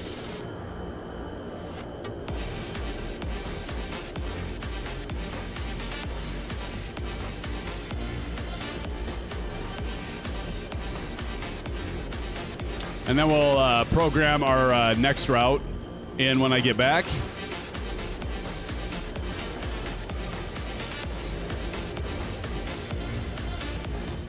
So first impressions of the Fokker 27. Would I recommend this plane? Maybe on sale. Maybe, like for the reasons I mentioned before. If you want something you just pop into, have added another plane, turboprop. There aren't that many airliners that are turboprop available in 2024. And you want something easy that you can just jump into and fly. You can get started up, go, and it just integrates with everything. Maybe. At $20? I don't think I would, honestly. I think I would recommend... No, I know I would. I'd recommend save your $20 and put it to something that is more study level, or at least if you don't want a study level plane, at least is a better flight. I don't really care for the flight model on this thing. It doesn't seem quite right to me. It seems very... touchy isn't even the word for it.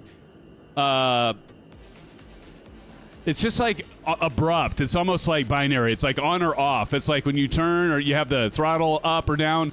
I don't know. Maybe that's how this plane actually handles. I have never flown one in real life, nor will I ever in real life. But at the same time, I would sensitive. Yeah, but it's not. But it's not. That's why I didn't use that word, CP. Because like if I put I'm doing the controls and I go like this and I'm barely moving the plane, it's almost not sensitive.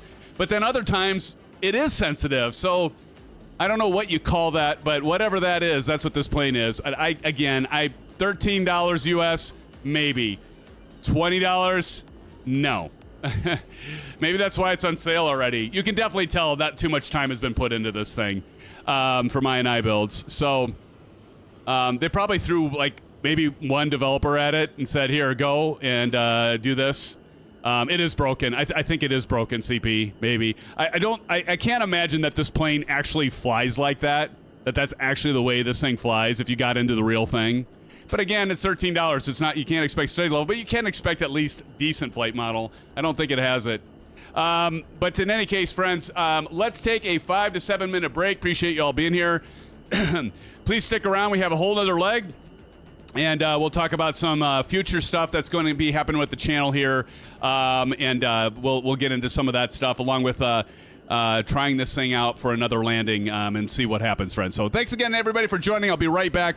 Again, 5-7. Go get your bio break and get yourself an orange web. All right, I'll be right back.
All right, friends. Thanks for sticking around. I do appreciate it. And we're going to go ahead. Let me go ahead and pull this bird up a little bit and taxi up a little bit here.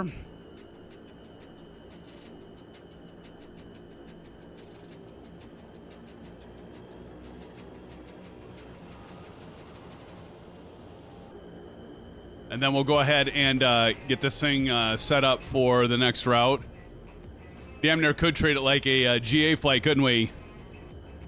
Wasm crash. What happened? TJ? It's no good. I like this. Rotterdam, look at this. That's pretty cool.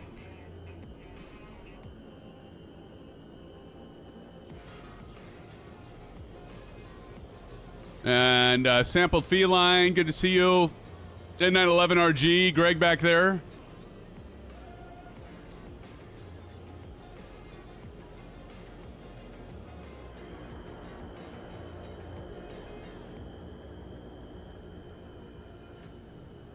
You know, one aircraft, I talked about this before, that we definitely need to try. We need to do a Warbirds flight. Eagle Sky, we're not planning on doing a Warbirds flight for that one you suggested, are we? I can't remember now. I know you sent that to me. I just can't remember if we were planning on doing a... Because I know we talked about doing a Warbirds. Well, no wonder. Look at that frickin' windsock. What is it? I got to check the winds here really quick. The heck are the winds doing?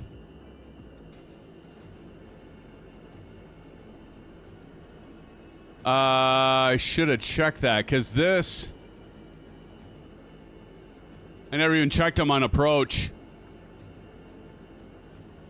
Okay, something's not right, because this says 8 knots. That windsock's definitely going faster than 8 knots. Hold on. I don't have live weather on. Or do I? Custom. Yeah, I do. Huh.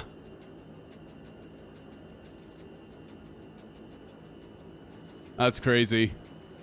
Okay, so we need to get this program, so let's go ahead and go back. Let's do 297 at 12 knots is what you got, Greg. Thank you. All right, I need to clear all this out. So if we just oh, maybe I didn't go high enough. Yeah, here we go. No, I didn't want that. We go EHAM and do... Why can't I remove that? The fudge? Arrive. What? Why can't I remove these? What the hell?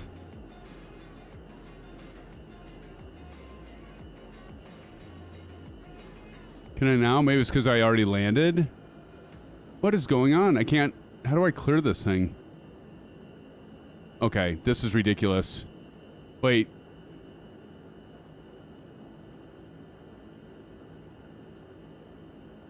Can I remove the... Okay, there we go. Remove arrival. Maybe it's because I was inside the arrival. Remove approach. Okay, here we go.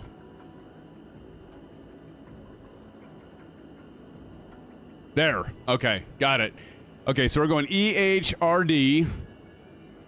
And we're going to... what did I say? We got to do the flight route here. EBAW, is that right? EBAW. As you can see down there at the lower... Or the lower part of that. So EBAW. And then let me take a look quickly at, let me load that up. At least the last flight I had of it. Let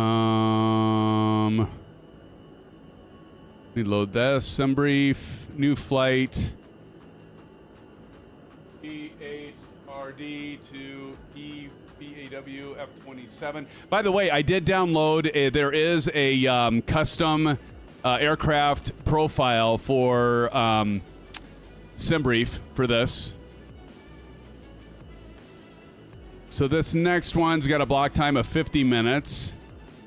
All right, I'm going to let this generate. There it is. Give me a minute here. We are going to go ahead and do 4,000 feet again. So let's go ahead and get that set right over here. So I'm going to set that right now to 4,000.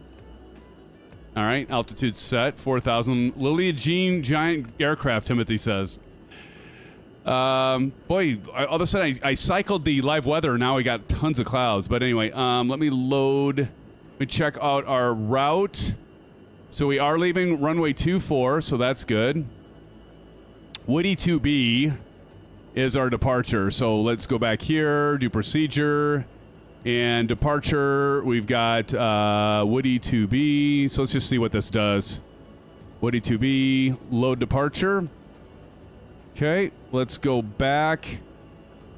That's Woody, and then Woody 5A. So this is pretty... So we'll have arrival and Woody 5A on our arrival. Woody 5A, transition.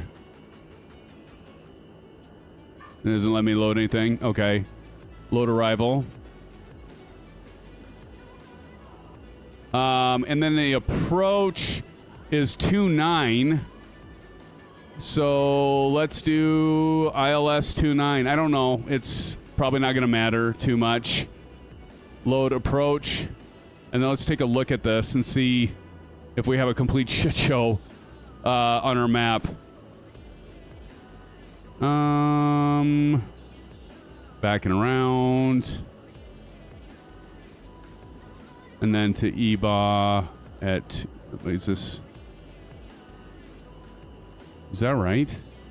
Does that look right, friends?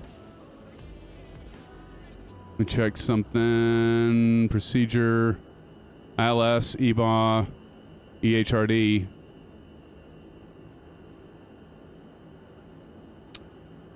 Okay.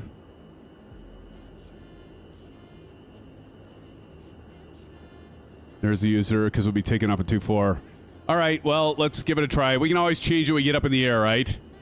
It's good enough for government work, as they say, Timothy. All right, let's do this. Oh, I better... Jeez. I better check our fuel. Good gravy. All right, let's... flight performance, mass and balance. And fuel, we'll just give her a quick fill to 50%. Load aircraft, load immediately. All right, there we go. All right, let's do this. Silent cockpit. We're ready, friends. Boy, it looks like we got some weather now to contend with. Maple's ready to go. Sample Feline's ready. Almost Aaron. Bats is ready and taxiing. Evo Eagle Sky over there at 911. Awesome. Who's behind us? Captain Howdy. Captain Howdy, good to see you with us. Turn and burn. Right, my friends. All right. Let's see what this baby can do. We already know what it can do. It can kill us all. Kansas City back there. Nice. LRM, all right. Let me load LRM. Thank you, Captain Howdy. Now I'll probably get another 1100. That's what he's hoping for. Isn't it, Captain Howdy? Watch this takeoff. It's going to be a doozy with that crosswind.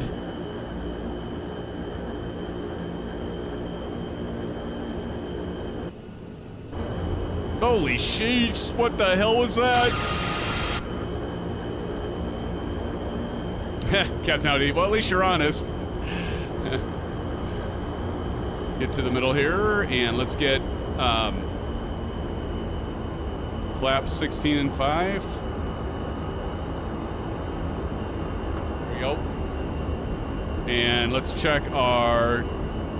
Let's go ahead and check our trim.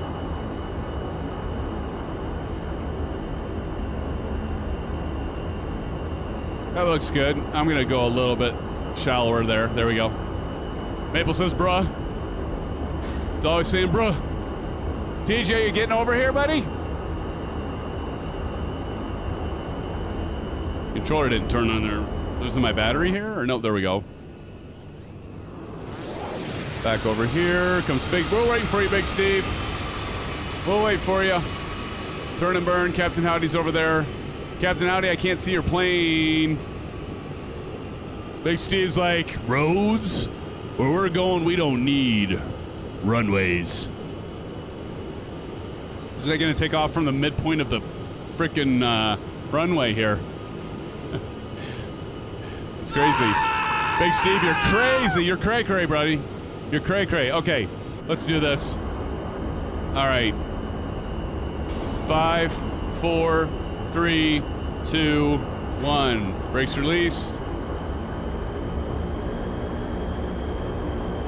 Oh, you're in the CJ3? Nice. Throttle up.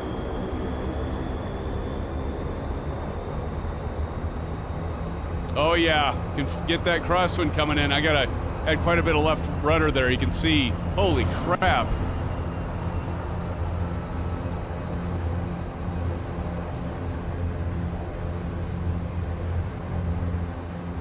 Jeez. Holy shnikes. Gear up. We got a crosswind, friends. I don't think I'm liking the performance of this plane either. I mean, in terms of like with Flight Simulator, it doesn't seem to be optimized. I can take the flaps out. Like, I have better performance flying the Phoenix and the PMDG than this thing with the simulator. Like, come on. All right, here we go. To the right. Let's pull the throttle out a little bit. Get under the red lines. Hey, Delt, what's up? Everybody say hello to Delt. So we're just checking out the Fokker F27. So far, we're not super impressed. But Delt, you know, like we were saying, you know, for $13, what can you expect, man? What can you expect? Expect at least. I would have actually, to be honest, for my iniBuilds, I'd expect with the partnership with Microsoft, I would expect a little bit better than this. All right, we're going to go ahead and do vertical speed and nav and engage the autopilot.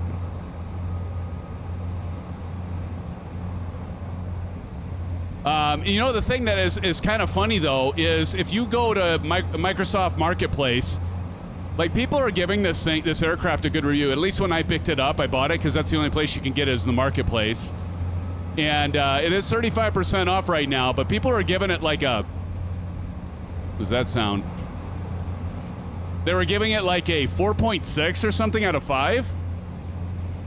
Turnenberg says, thank you for saving me $13. I was tempted, but I'm going to hold off for a while. There you go, Turnenberg. Maybe they'll patch it.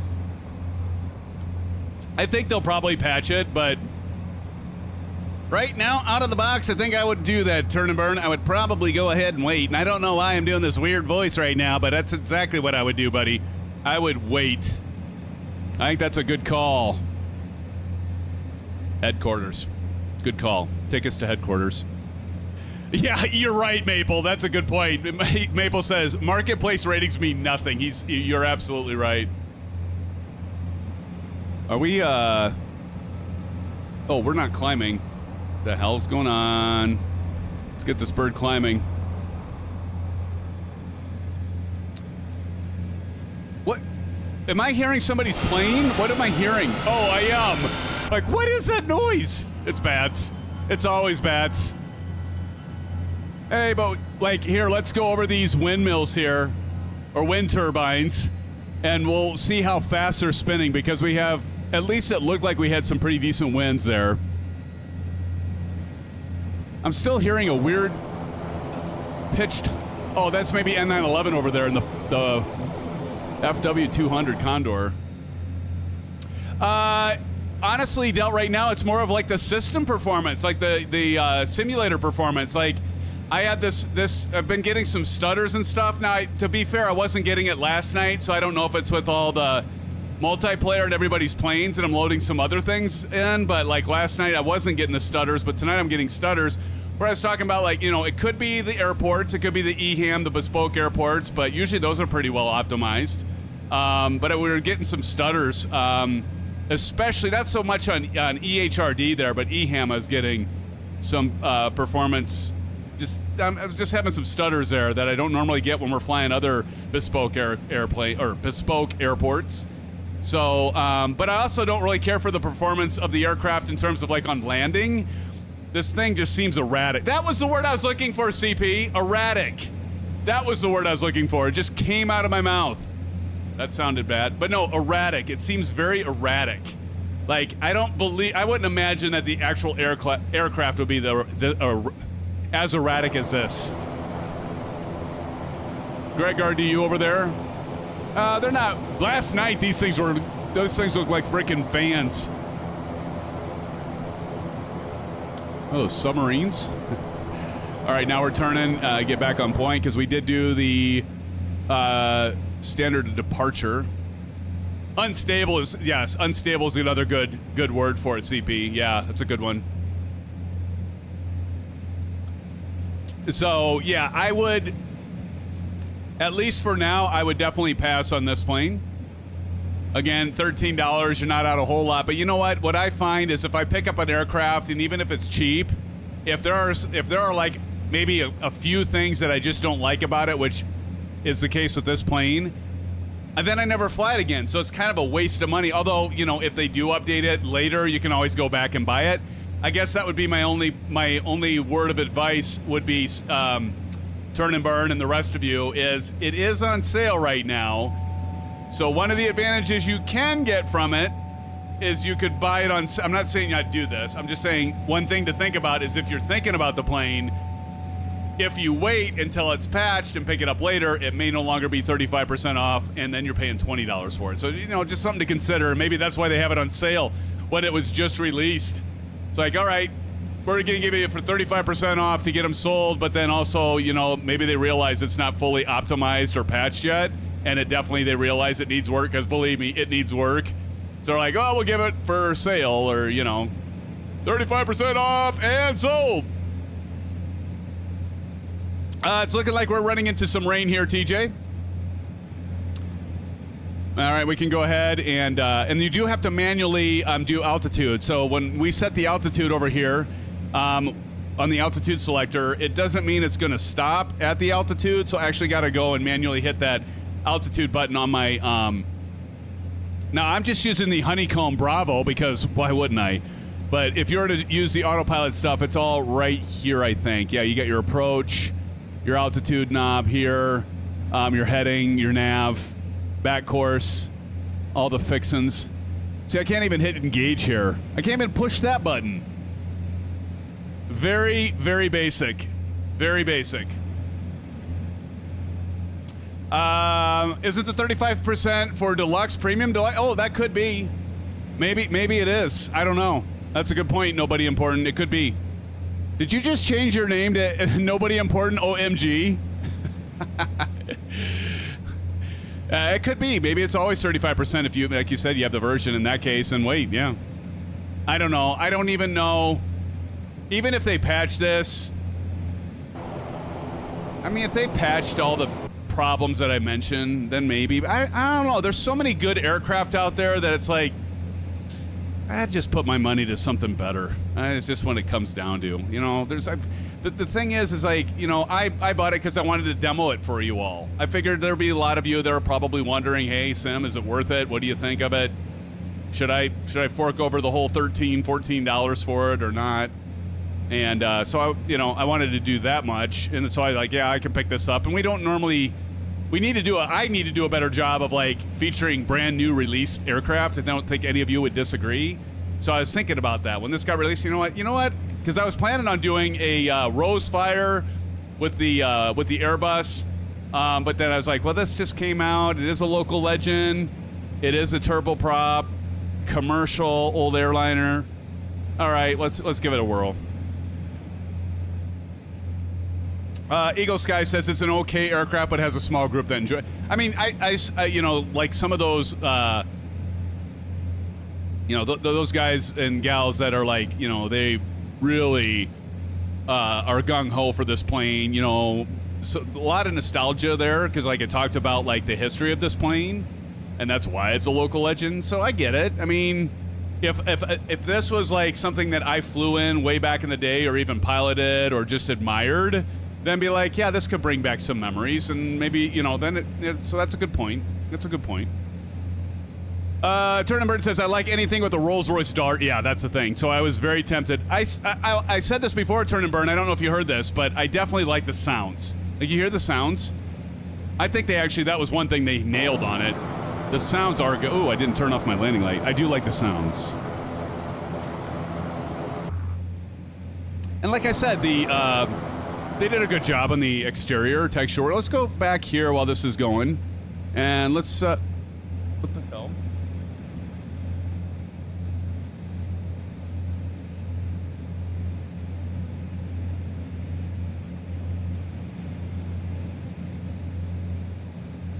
Well, yeah, let's check this out. Can we open this door? We didn't do a cabin tour. Oh, yeah, here we go. And again, if we're in the DHL, we'd be like looking at this cabin, not cargo. So none of these are, and I don't expect at $13 we're going to have any click points here, which we don't. But it's, you know, it's not bad. I've seen worse. I've seen better. Oh, here's your coffee, Captain Howdy. Get you. Oh, look at this. Oh, there is. There are some click points. I just spilled because this nozzle isn't completely over the cup. Here, this for you, Maple.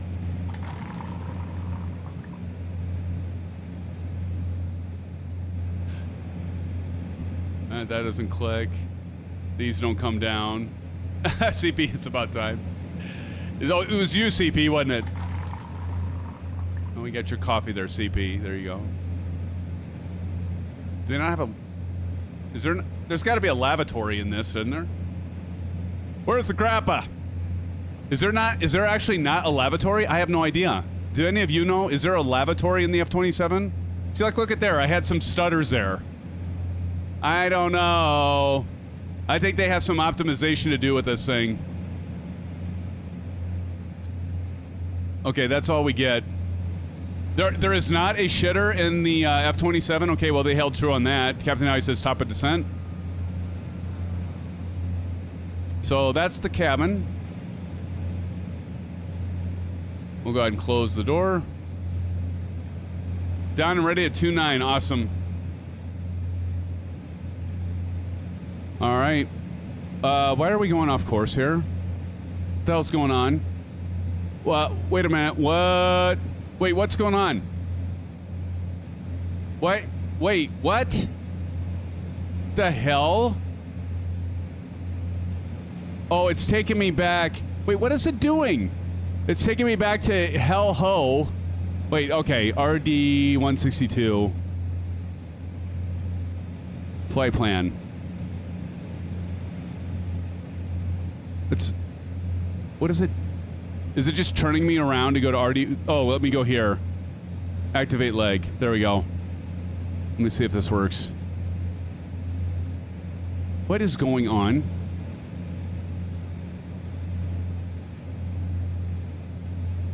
That's going back to Hell Ho. Is it really? No, it can't be taking me all the way back there. Still 4,000. It's turning. What in the flop? Oh, Hell Ho. It was meant for a short flight. It's like about an hour or so. No lavatory, I suppose. That's a good point, TJ. We're just going to circle around here for, well, you know, next 15, 20 minutes. Taking the views. I don't know. And then there's EBAW. We're just going to go, like, straight into EBAW there. Because there's EBAW. Hell ho. Oh, you guys crack me up. You really do. You really do. Arrival would... Okay. Let's see if this... now, if this tries to do another frickin' circle here, let's see what it does. It's going to do that, isn't it? It's going to keep turning.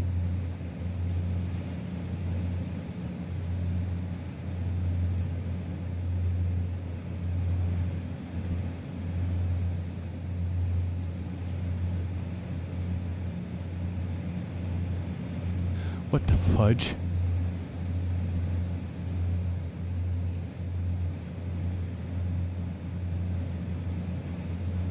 Okay.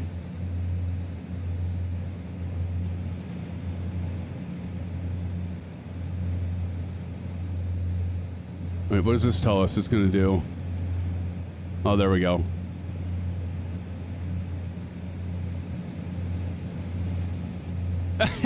You broke it. Apparently. Okay, we're going to let this thing turn and burn, turn and burn. It's going to turn here, maybe go to RD162, and then maybe in. We'll see. Let's see if I can fix it here, CP. Holy shnikes. Right, so you know what we do with that? We drink! When in doubt, we grab our orange whip and we throw her on down the gullet. Oh, I think it's going to correct here. I think we're good. I think we got it fixed, CP. We'll see. We're just joyriding. We're just whipping shitties out here in the air. That's what we do.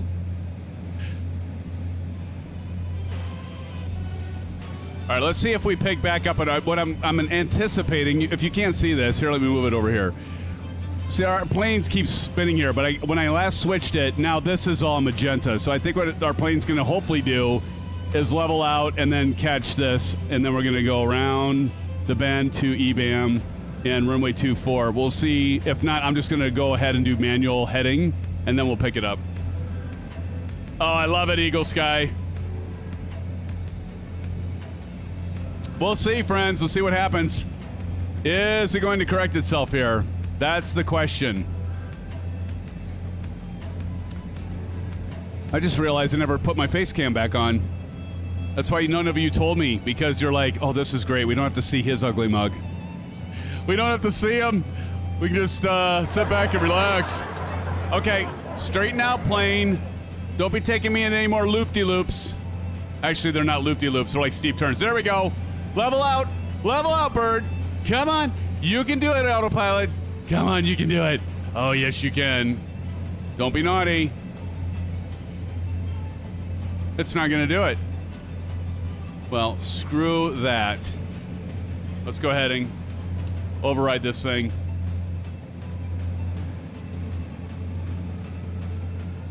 It's not even going to... Okay. We're manual control. I think I did break it, CP.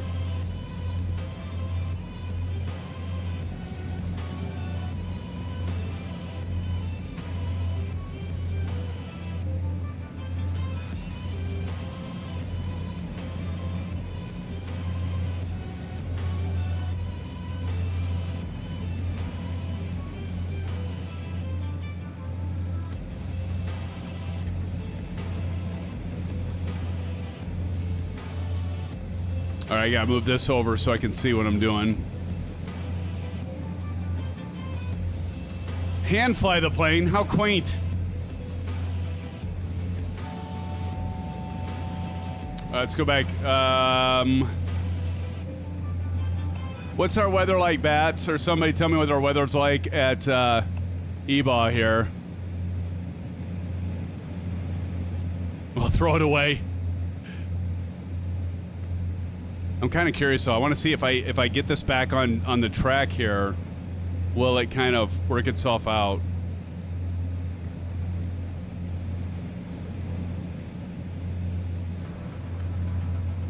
Ooh, I got some icing.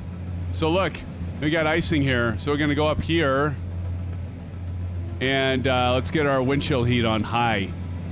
See how long it takes to work that out.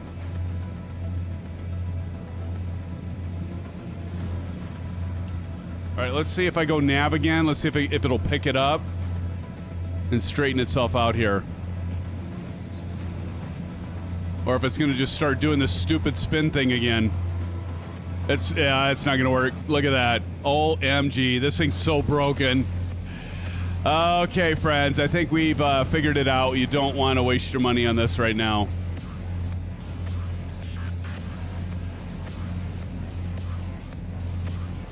Jeez. Unless I'm icing up, which could be the case. Clear below 2,000. All right, dive, dive, dive.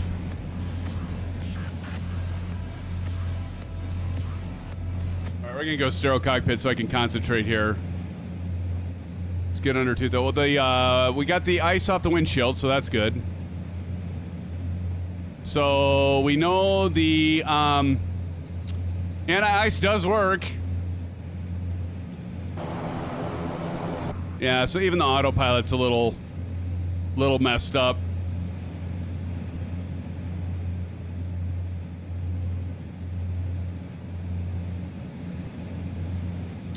Maple, where are you at?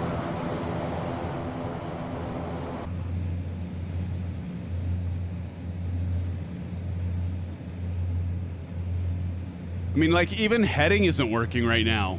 Like, even if I select the heading, let me do this. So if I go heading 1, 2, like straight ahead, and I hit heading, will that even work? No, look, it immediately goes hard right.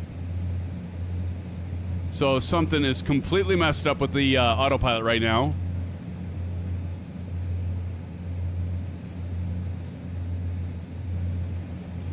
So it's okay. We're just going to hand fly it then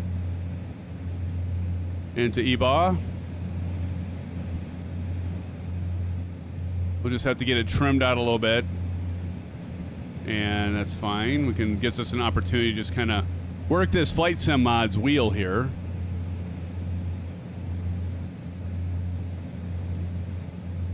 Like I said, erratic. Maybe split liquid are messing with electric. Maybe. Almost, Aaron. Heat, all that. Those probably can come on.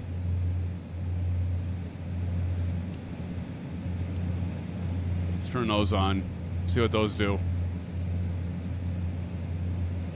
Can't make it any worse, right, fellas? Right? No, it can't be any worse. Okay, maybe it can. Maybe we can do one of these. It always could be worse. I'm just going to go ahead and hit the heading set on 2-4.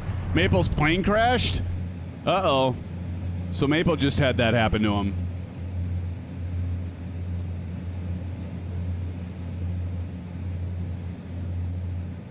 Get this trimmed out a little bit here, and it'll be just fine. Yeah, nothing like hand flying a little bit, right? Nothing wrong with that. Nothing wrong with a little hand flying. Hey, Mustang 302, welcome to the live stream. Good to see you, friend. We're checking out the, for the first time, the Fokker 27. And it certainly is a mother Fokker. It is, needs some work. Let's just put it that way. We'll be nice. We'll just say it needs some work.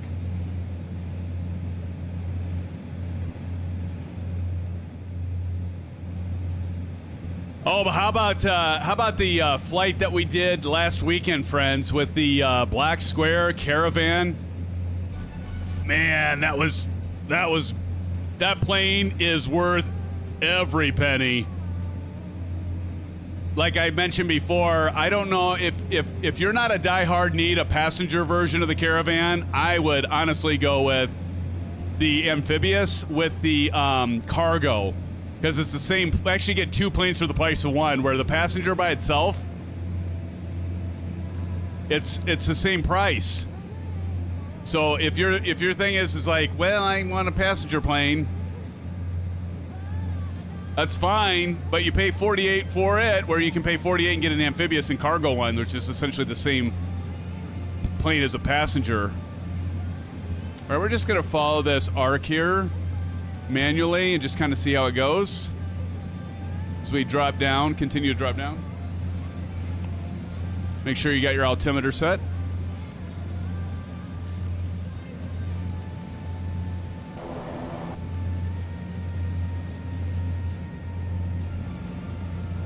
But yeah.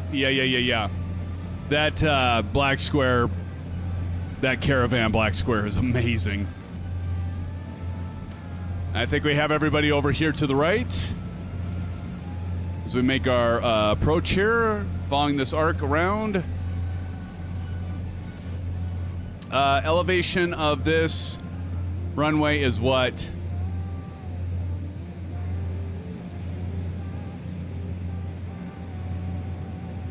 Three, who's got the elevation for this here? Let me look at the charts.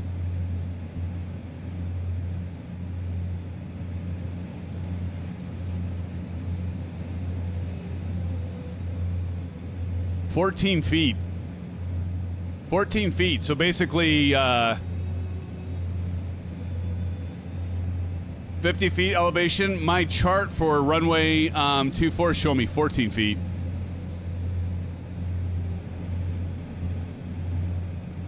Well, I guess that's airport elevation. Runway's 15. This chart wrong? Oh, wait, I'm on EHRD. My bad. Sorry. Thank you, guys. You're right. You're right. You're right. You're right. I didn't import the EBAW. There we go. Okay. Yes, 50. Okay, thank you, guys. I had the wrong airport. All right. Thank you. All right, we're going to come in. Let's go ahead and slow this bird down, and let's see how this goes. Oh, God. I don't have a good feeling about this. Oh, I have a great feeling about this. Let's think positively, CP65. All right. Stereo cockpit, volume up.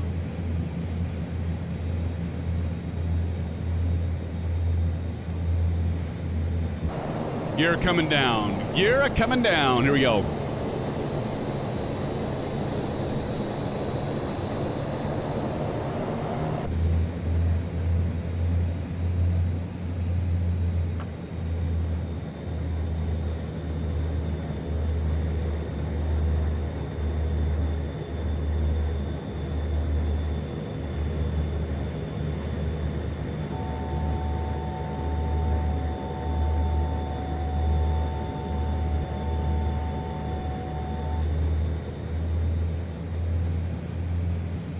Man, this thing is so temperamental.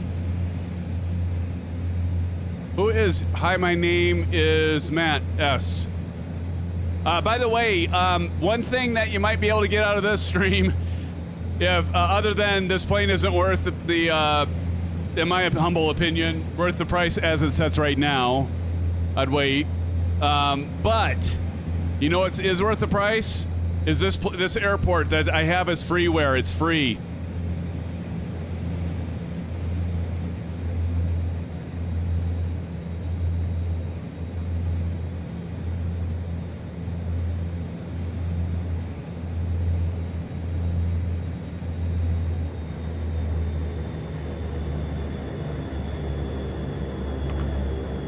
You get the hang of this eventually. I don't know. Don't talk too soon there, Bruden. We're not there yet, buddy.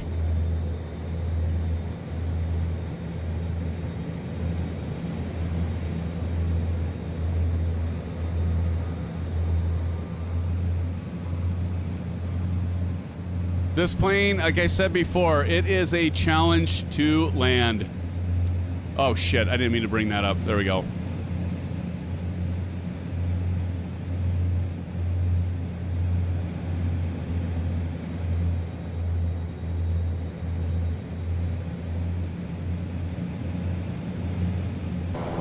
What are the crosswinds, friends? There's a 10-10 just waiting to be given.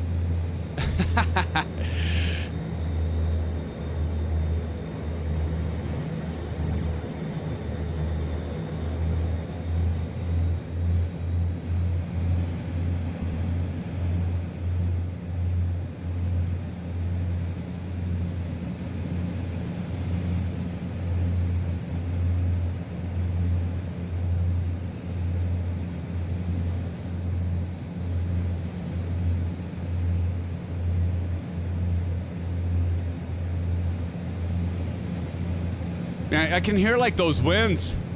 If you can hear that.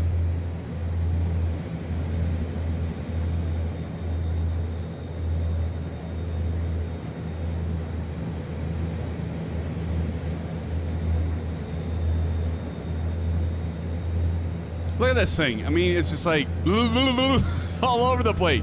Look at this. As soon as you get it kind of low, it goes from suck to blow.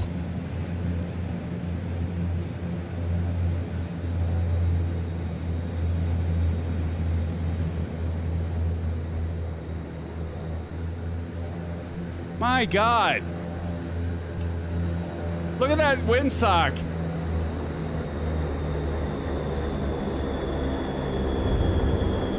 Thank God.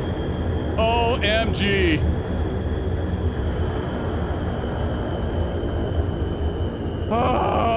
I felt like Ted Stryker with all the sweat running off my forehead as I went to land this thing.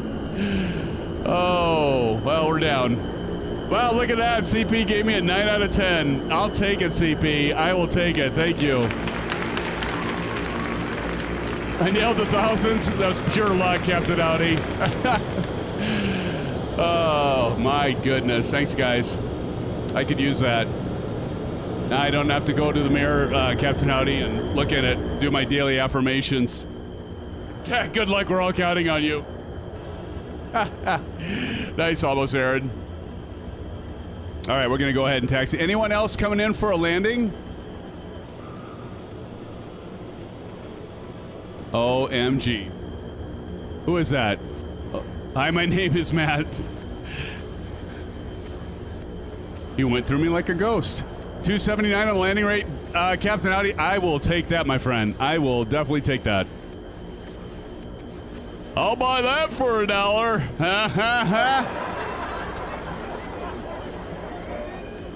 Yeah, actually, it is it for the night, TJ Turner. It will make it an early night tonight, but I'm gonna have to check in as I got some of this stuttering. I know there is a graphics update. Now, this is actually this. I want to say this scenery is actually not. What's the word I'm looking for? It's not officially Microsoft Flight Simulator 2024 scenery. If you go out on flightsim.to, by the way, it's linked down below. You can see it works, but it actually has an X for Microsoft Flight Simulator 2024, but it seems to work fine. Sample Feline, how did Sample Feline do it? I feel a bit unsatisfied for a commercial flight. Well, I'll make it up to you, Captain Howdy, and the rest of you. But look at the windsock. You suppose this has anything to look at this thing? Maybe that was the look at that thing. What are the winds here? Because that 10, 20, 30, I mean, that's like fully extended. That thing is like, I mean, that looks like DC3 next week. Yeah, old plane commercial is what we did. I don't know. That's a good idea. Well, I don't know. Did Eagle, did you answer my question? I missed it in chat. Like, for this Saturday's flight, are we doing the Warbirds? Because we're going to be back here in this area. Eagle said I stole part of his flight plan suggestion, where I that was not my intent. I didn't even realize it. But winds are 2-4. This is definitely more than 4 knots, Captain Howdy, wouldn't you say? So I landed it that well with the winds being this bad. No wonder it went back and forth so bad, because, like, look at this thing. It's fully extended. What the flop is going on? Look at that thing. If you want to do Warboards then do it. We might maybe do that because I've got the Micro Pros. The hell is it? I want to say B-52, but I don't think that's right. Maybe it is a B-52. No. But I've got a Micro Pros. It's the 4-engine Warbird B-17. I get some Micro Pros B-17, and I've never flown it. Yeah, B-17. And I've never flown it. Micro Pros sent it my way. Do we dare do 2 new aircraft, like, never have flown before as a stream? The METAR was last recorded? Okay. I don't know, Bats, but I mean, like, look at that. Does anyone else's windsock look fully erect like that? Bat says do it. Eagle Sky says do it. All right. Well, I'll have to find time either tomorrow night or Friday night to prepare for that. But no, No, you know, every once in a while, it's all right to do a shorter stream, right? BAE 146, that's a good thought, TJ. That's another plane. Oh, man, I haven't flown that thing. I've never done a stream for that, TJ, as I think you know. I haven't flown that. Oh, my gosh, I remember doing a couple flights with that to prepare for a live stream and then never did a live stream with it. We really should do that one. And that one's fully 2024 compatible, right? My windsock looks limp. So what the hell's going on here? Y'all saw that I had real-time live weather, right? I wonder why... And you have live weather going on? See, look, I got live weather running. Huh. And that's how it was last night. I am. I'm on live weather. Yes, native 2024. Again, when I make the flight, I test it with what I got, and usually faster than normal. I posted the speed time. Yeah, I saw that, Eagle. Thank you. And that's awesome. I do appreciate that, my friend. Thank you so much for doing that. I know it's a lot of work, and I appreciate it. Well, so did you get, Bats, did you get the winners posted in Discord? Let me check. Let's take a looky-see. There's Discord. Let's do this. And let's check and see if Bats got those posted. I'm sure he did, because he's quite a guy like that. Oh, God. TJ Turner. There must be a long intro. TJ, did you really have to do that? Why did I ever do that live? I should know better than that. I must have had too many orange whips. Oh, my gosh. Of course, nobody look at Discord right now. God. Oh, I should have known with all of you. Why would I elect the FCU? That was just a bad idea. I should have known better. My bad. Forever on the internet now. OMG. Landing challenge winners. It looks like Bats did get them posted. Holy crap! We got the winner of the first landing challenge. Let's do a shout out to Maple. And check this out, friends. Even in this new plane, the winners, it's a tie, Almost Aaron and Symphonic. How about that? And even with this plane. Appreciate it, Bats. Thank you so much for doing that. Check my DM. I will check that. Let me see. Captain Howdy. That is a limp windsock. I think I got excited for landing, actually landing okay with this thing. I don't know. But didn't crash. That's good. Exactly, Test Pilot. Exactly. Well, friends, I do want to say thank you so much from the bottom of my heart. It's such a pleasure and a privilege to fly with all of you, to chat with all of you, and I do appreciate it. Happy Hump Day.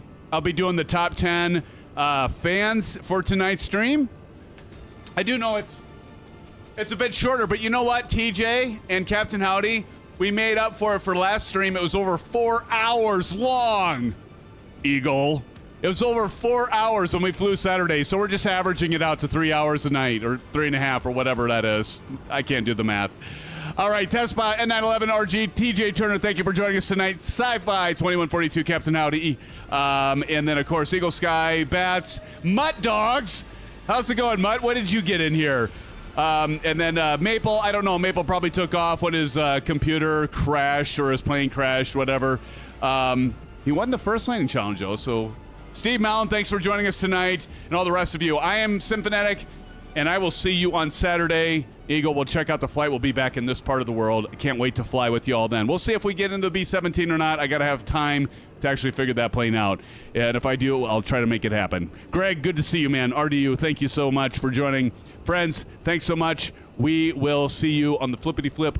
Catch you Saturday. Don't miss out on that. Expect all of you to be there. And if you can't, it's okay. Can make up for it next week. All right, I'll shut up now. Bye, everybody. Take care.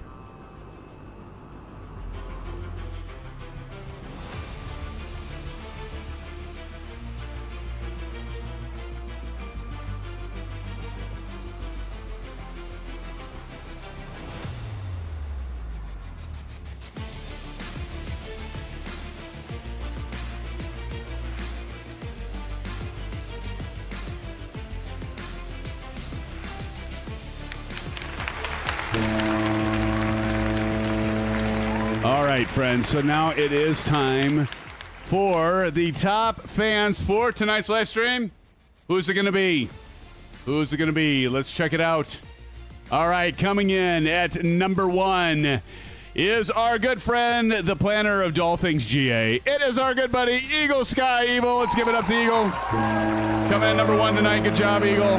Congratulations for that number 1 spot, buddy. Coming in at number 2 is TJ Turner.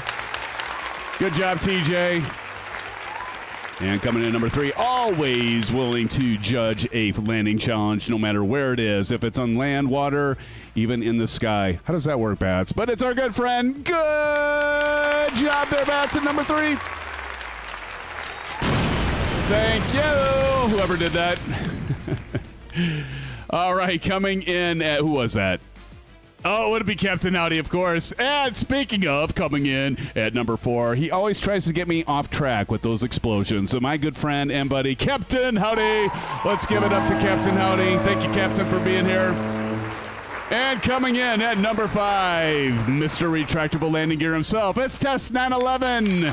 Test Pilot and 911 RG. I'll get it sooner or later. Test Pilot. Thanks and congratulations to number 5. Coming in at number 6, our good friend, Mr. Steve Mellon. Good job, Steve.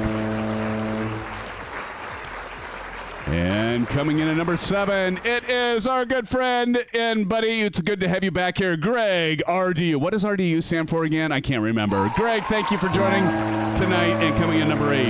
And well, this is perfect, CP6565. You gave me a 9 out of 10 for landing, and guess who came in at 9 out of 10 tonight? It's you, CP65. Let's give it up. Good job, CP. And last but not least, actually, you're at number 8. I'm sorry. You're at number 8. Streamlabs was giving me number 7. You came in at number 8. That just ruined my whole thing. Okay, well, that happens. Good job at number 8, by the way, CP. Let's give it up to CP at number 8. And coming in at number 9, it's our good friend, Maple Leaf. Welcome back, Maple. It's good to have you back from Europe. I know you're probably not here now, but that's okay. You'll catch it later. I know. And last but not least, it is our good friend, Sci-Fi 2142, coming in at number 10. Good job, friends. Appreciate you joining. Gruden, it's good to see you here. Is that cool? Turn and Burn, Almost Aaron, Unknown, Kumir, and all the rest of you. Friends, Delgam, thanks for joining us, even to drop the like. Friends, I am SimFanatic, and I will see you on Saturday. Good night, friends. Have a great rest of your week. I'll see you then.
They say he's hell on the altimeter.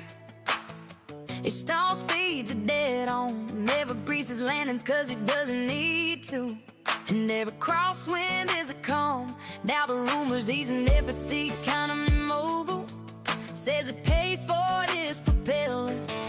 I don't know about that, but you can bet he flies with the doors off in hot weather. Cause he's a high-fine country boy in a super cub outfit, sipping on 12s in the country, dropping floor planes on lacing the sticks.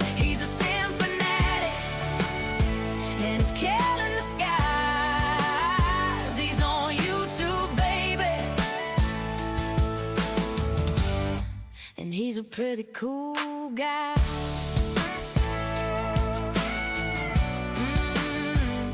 If he ain't flying for a living, he ought to be. His cold dead hand is on the yoke. You don't need no license when you don't need fuel, 'cause in the sim you don't need oil. You won't hear him over the propeller humming with a VR headset on his head and a camera behind him with a real good angle, and he just shakes his head 'cause he's a hot fine country boy in a super cool band field, taking orange whips in the country, dropping float planes on lakes in the States. He's a sim fanatic in his cam in the skies. He's on YouTube, baby,